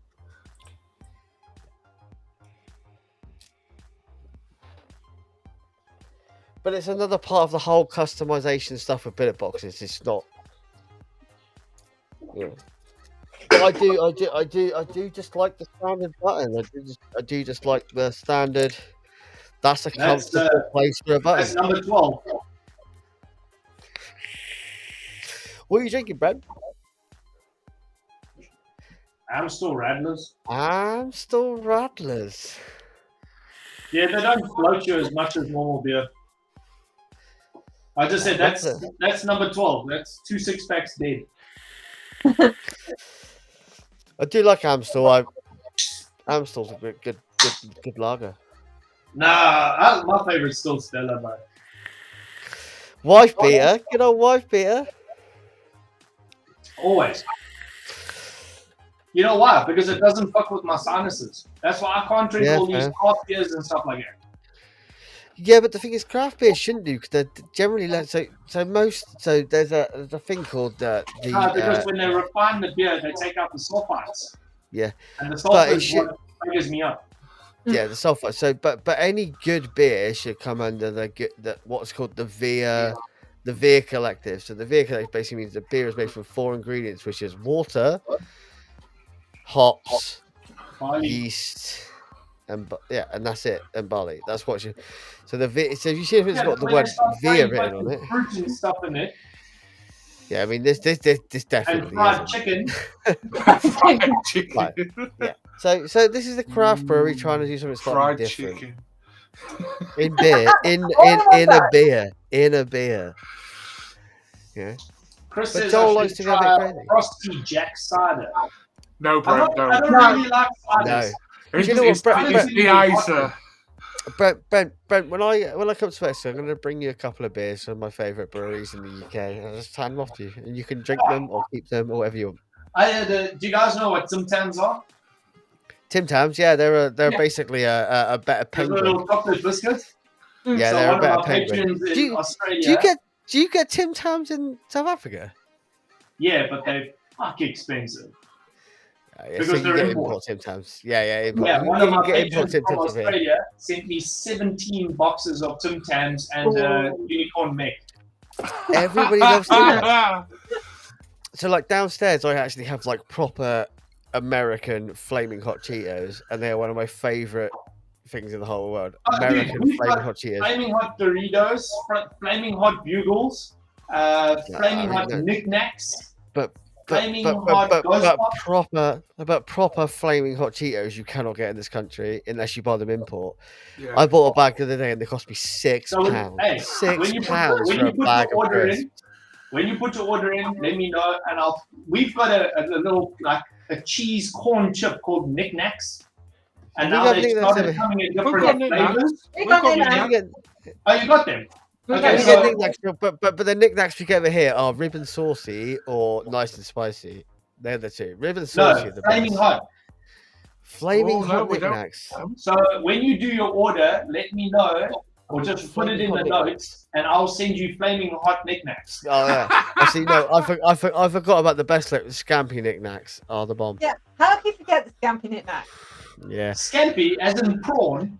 Yeah. Yeah, scampi Yeah. knickknacks, and trust me, you'll eat them, and no one wants, and nobody wants to come near you for the rest of the week. Yeah, no, They- it's just like opening a bag but- of freshly fucking steaming hot well, no, sex. one of my favourite Christian home, especially in the bar, is a scampi fry. Gotta Oh, love a yeah. scampi fry, right? Scampi Don't fries. think Simon. Oh, pork Scampi scratchers. fries are phenomenal, but Yeah. Jesus Christ, You're sounding like a no, real Brit now. It's all about fish No. and fucking chips and mushy peas. no, Oh, fuck no, mushy not peas, mushy. man. Fuck mushy peas. This is the thing. People are like, oh, they're British. They love fucking fish and chips and mushy peas. You know, Okay, alright. mushy So, peas can McDonald's- fuck off. McDonald's in Japan serves, you know, the apple pie? Yeah. It's the outside of apple pie, but it's curried mashed peas on the inside. Oh, yeah. What I'd the- eat that. I'd eat that. Bro, mashy peas is terrible. The mushy peas are hideous, Yeah, dude. because my sister lives in Earlsfield, and I stay with them when I come out to the UK. And she took me out to the fish and chip shop on the high street. The one. That's the one. Now, there's 10, but this is the one that's the best. And the fish was pretty good. The batter was amazing. The chips, not my style. And then she was like, you got to eat it with mashy peas. And I'm hard. Like, you put it on like a gravy. She's like, no, you eat it like coleslaw, like a salad on the side. And I was like, it's horrible. I The live thing is, in mushy- the fishing mushy- port of mushy- England. Yeah, mushy peas are a northern thing to me. I'm a southern boy. And they have like I know up country they have like pea whey. Dude, I Like you can go to open a Wigan. can of baked beans and eat it cold. Like You that- go to Yeah, oh, You guys Brent, go- I used to love cold baked I beans. know for a fact you go to Wigan and you get pea whey, which is basically the water from mushy peas Yeah. poured on your chip. What the Ew. fuck are you doing? So, if you don't know, Durban, South Africa, where I've grown up and where I live now, Bunny chow. I need to eat some bunny chow. I need to eat some Yeah. bunny chow. Some proper Yeah. bunny chow. our population of Indians is higher than in New Delhi. Like, we've got like 3 million Indian people in Durban. We've got the best curries in the world because we've got obviously the colonies that came here up the road is Portuguese settlers. You're going to we had say that when Spanish settlers, so we got chili and spice and all of that. Then they brought their Indian cuisine and they added the chili to the Indian cuisine. So Durban curries can be proper hot. and you do realize you're going to Birmingham, which is like Brick Lane. Like Brick Lane in Birmingham is famous for its curries. It's Dude, I don't know where Signature took us out to dinner the one night. And it was our whole gang. And dude, I fucking ate my face off. Sam was kicking me under the table. He's like, "What are you doing? Stop eating!" I'm like, "I can't." It's so fucking Shaker good. is a dude, though, isn't he? I mean, you've got Birmingham, which is the spiritual home of the Balti.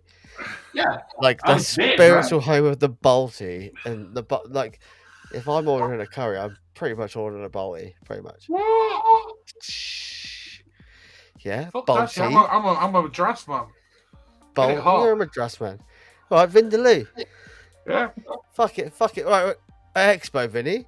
I studied in Bradford, mate. Vinny. At Expo, me and you, foul. Oh, fuck.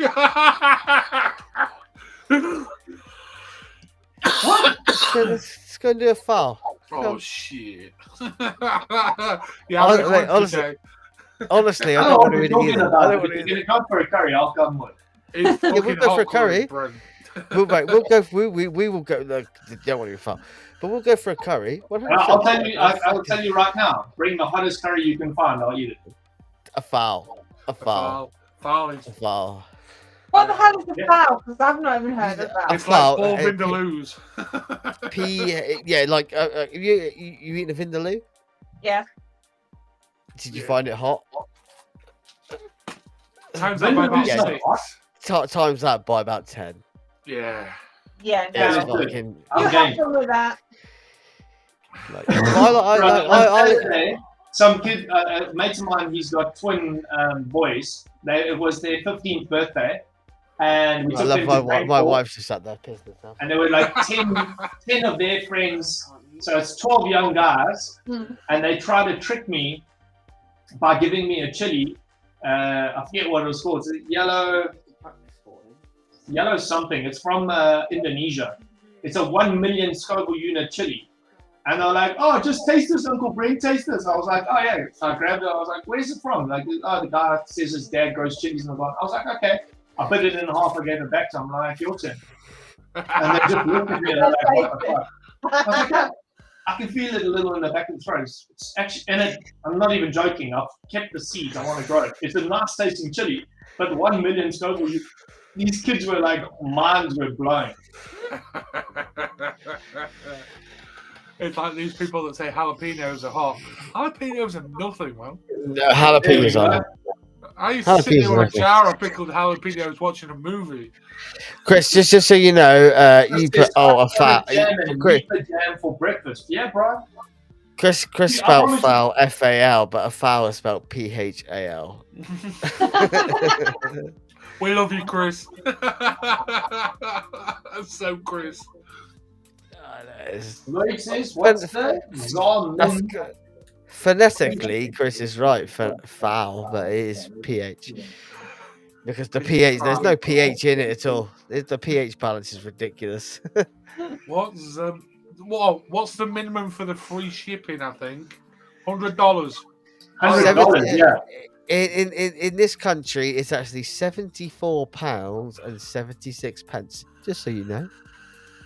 I love how you go to the full details. So going, yeah, it's about On my Google calculation, it's £73.83. But anyway, Oh. £75. Well, the 75. exchange rate, the amount, basically £75. You get free shipping from there. You get some beautiful stuff, and if you don't want to spend it on your own, let me know and I'll chip in because there's a couple of things I want. Lloyd, Josh, Oh, there we go. That's an idea. Josh, Group buy. Josh, Just remember, you can't buy 5 Addy stands because the weight of it goes over 500 grams. No, I just want a couple of. But I you're want a bringing couple of Atty burrows. stands to Expo, yeah? Yeah, I'll be bringing Addy stands to Expo, Abyss full kits, and something secret little special for Abyss that I should launch next week. Pulse full kits, inners, and coils, BBC coils. I'm trying to bring stuff that's light and small that I can carry with a lot of it. Yeah, fair enough. Those are. I'll tell you what. Those Pulse AO inners are gonna fly. The amount of people go Pulse AIO inners, Pulse AIO inners, they're gonna fly. Puss owners. My spell check keeps on changing it to puss instead of pulse. Yeah. There's even a post on Instagram that like I posted it and I shared it like 20 times all over everywhere, and then Laura phones me. She's like, "You spelled pulse wrong. It says puss." Like P-U-S-E, and I was like, Yeah, "It's too late. It's gone. I can't change it." Lloyd, you're bang on. The socks are banging. The socks are amazing. Yeah. Dude, and you know, I don't even have a pair because I don't wear shoes. You will when you get to Portugal because your feet will be on fire. Dude, I deal with 40-degree weather here every day. That's why I don't wear shoes. I mean, I'll tell you this. No, man, I wear the heat, flip-flops. What do you... no, you wear flip. The heat is different. Yeah, the heat is different. The heat is different. The heat is different. What do you call these? Flip flop. Flip flops. Yes. I wear flip-flops. Yeah, I must have 20 They're not pairs. Americans. They're not thongs or Australians. They're not thongs. They are flip flops. Can I share a screen? Yeah, Yeah. you've got. I think permissions are open, so you crack on. Screen I'll share? let the I've done screen- it. Down there, Josh. I'll you've got it. let this. Yeah, I'll make myself let the screen. I mean, guys, look at those. Wow, If they you look want- awesome. If you I like want the pink and blue Pulse, one. that's a Pulse AIO full set as well. That's inners, drip tip button, and clickies. Yeah. That's the And worst. the green one and the blue one glow in the dark. What? Ah. And the pink and blue one's called. Okay, let me do it from the top right. So the pink and black, that is obviously Bogan color. Yeah. Yeah. Black and white is Murdered Angel. Green and black is Monster. Red and black is Blood Moon. This is called Unicorn. Purple and blue. And then this white and blue is Ocean Breath. Then it's Glow Green and Glow Blue. Brent, are you going to do any billet box versions of those? Yeah, because I'm working on these at the moment. It's just, it is such an intense molding process. They are quite on it with the machining tolerances. Yeah, see, I'd love to rock those. And they're super thin, so they're so hard to like polish. They are real thin. No, but they are beautiful. So that's the clear one on there. I actually think that clear one glows. I think these glow. I need clear billy box badly. Yeah, because it's cool to see all that junk inside there. Yeah. And it's really nice. Yeah. And it's really nice that you do the the ODB battery wraps that are like circuit boards as well. Yeah. Like you see and they're fucking great. Night, Chris. Lot of time for Chris. Massive amount of time for Chris at ODB. People think, it's just battery wraps. It's just battery wraps, but he started off just literally drawing out his daughter's designs and made them into battery wraps. Like that's crazy. Yeah, his design work's impeccable, but it's also the fact that like he does something that nobody else has done. Yeah, the guy himself. I mean, there you go. It's always about those ODB wraps, and I ain't got any. I just realised I ain't got any on the cells I've got in my vape, but I have got them. Report, by the way, those Molly cell low amp batteries are phenomenal. Are they?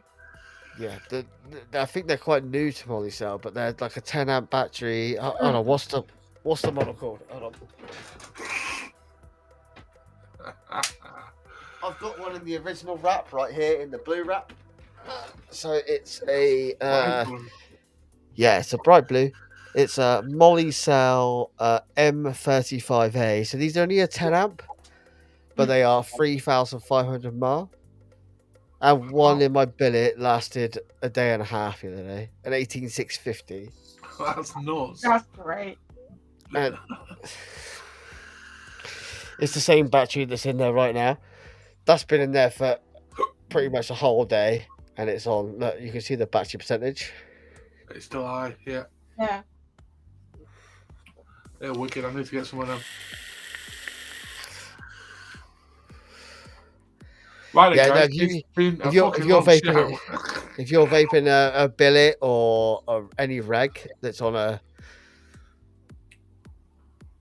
just buy Molly cells. Yeah, Molly cells. Molly cells. This is coming from the guy that was still rocking 25 hours 3 months ago. And now I have nothing but Molly cells all the way through. They'd make an awesome sponsor, you know, Josh, Molly cell. Yeah, me too, please. Yeah. The thing is, Molly cell are weird because they're like half Canadian, half Chinese. Yeah, it's different. Well, their headquarters and their owners are based in Canada. But the production is... Obviously, the production's China. You can't produce batteries out of China. Maybe Japan if you're lucky. Like if you're or Korea if you're LG or Sony, LG or Samsung. They are, but most batteries come out of China. But Molly cell just seem to, and the thing is, they support our industry. They're the only battery company that will actually legally sell you a battery for use in vaping. So fuck the rest of them off, I suppose.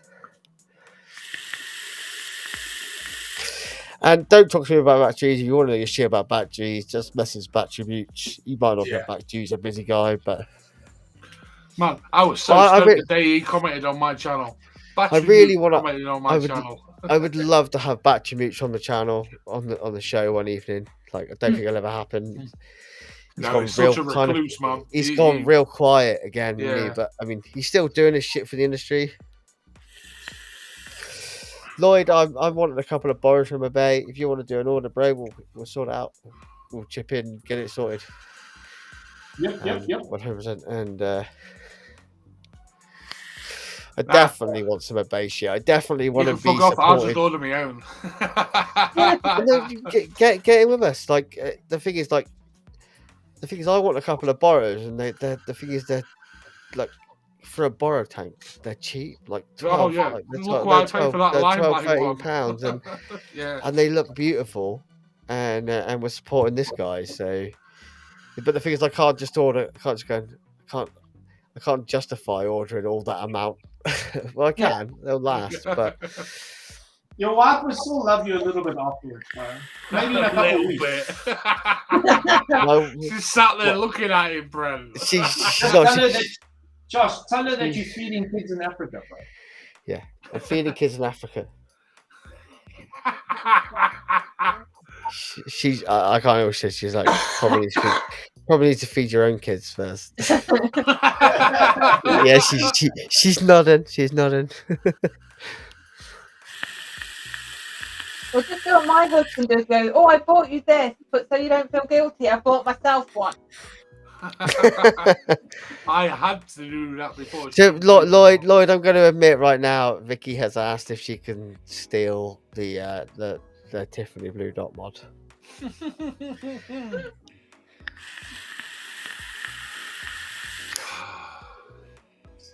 Right then, guys, shall we wrap up? And we've been on for nearly 2.5 hours. We're having fun. Having fun. Yeah, we need to talk orders. Yeah, we do. Brent, you are, just so you know, you're welcome any Friday night you want to come on. And if you just want to come on, even if you just want to come on and chat about your own brands, you're more than welcome anytime. It's always a pleasure to have you on. That's what I'm about, bro. Selfless plugging. What? Can I get some of those thrown in with the order? I love the fun. The wife can't see the stream, so she doesn't know what I just said. Yeah, no, dude, it's on my desk. The fact that's on your desk. If someone raided your office right now, they'd be like, "What the fuck is going on?"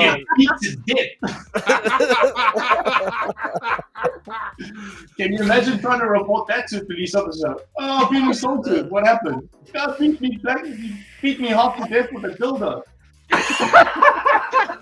Oh my god, that would be awesome. And could you make it put battery? Could you make that shit fucking 21700 powered? No, but I can definitely fit an Apple AirPod in there, like the AirTag. Trust me, Brent. Come out with the first rechargeable 21700 powered vibrator, and she can see it. All right, wife. I don't need to compete with anyone for fucking charging space on my battery charger. Like, anyway. Nothing like getting a throw on that.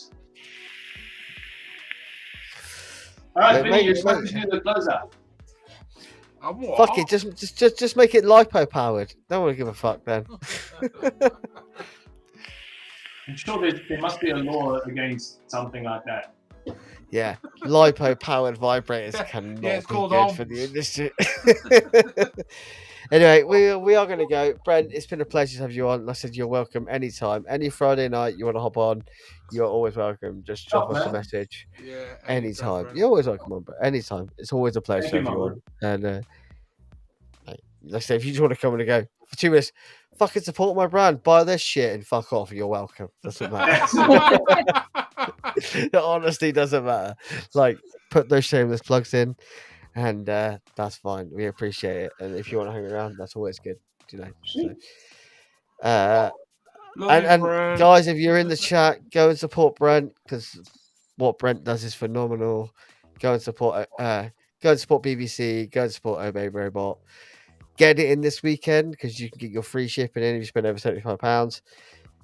if anybody wants to chip in, we can do that order. Get it sent to me. I'll hold it for a bit, then send it out to you and charge you more. No, I'm joking. So ransoming their products. Lloyd is asking us an after show. Honestly, I don't know. If anybody wants an after show, then we can hang around. I know I need a 4:30 wee. for me, so by the time I'm finished what I'm doing there, it's like, yeah, it's gonna be too late.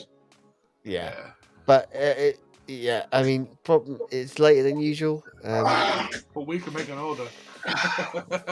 We can't. Right, guys. I don't know what the plan is. We're The gonna plan go. is, if it's your birthday, happy birthday. And it's my mummy's birthday tomorrow, so happy birthday to my mummy. She'll never watch this, but I'm off to see her tomorrow. So, Happy birthday, Mum. yeah. Happy birthday, Vinny, Mum. All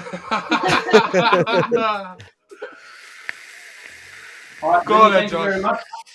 Brent, Josh, always, thank a you very pleasure. much. Always a pleasure. Hails. Everyone say goodbye. Say goodbye. Bye bye. Bye. Everybody. Bye. Bye bye.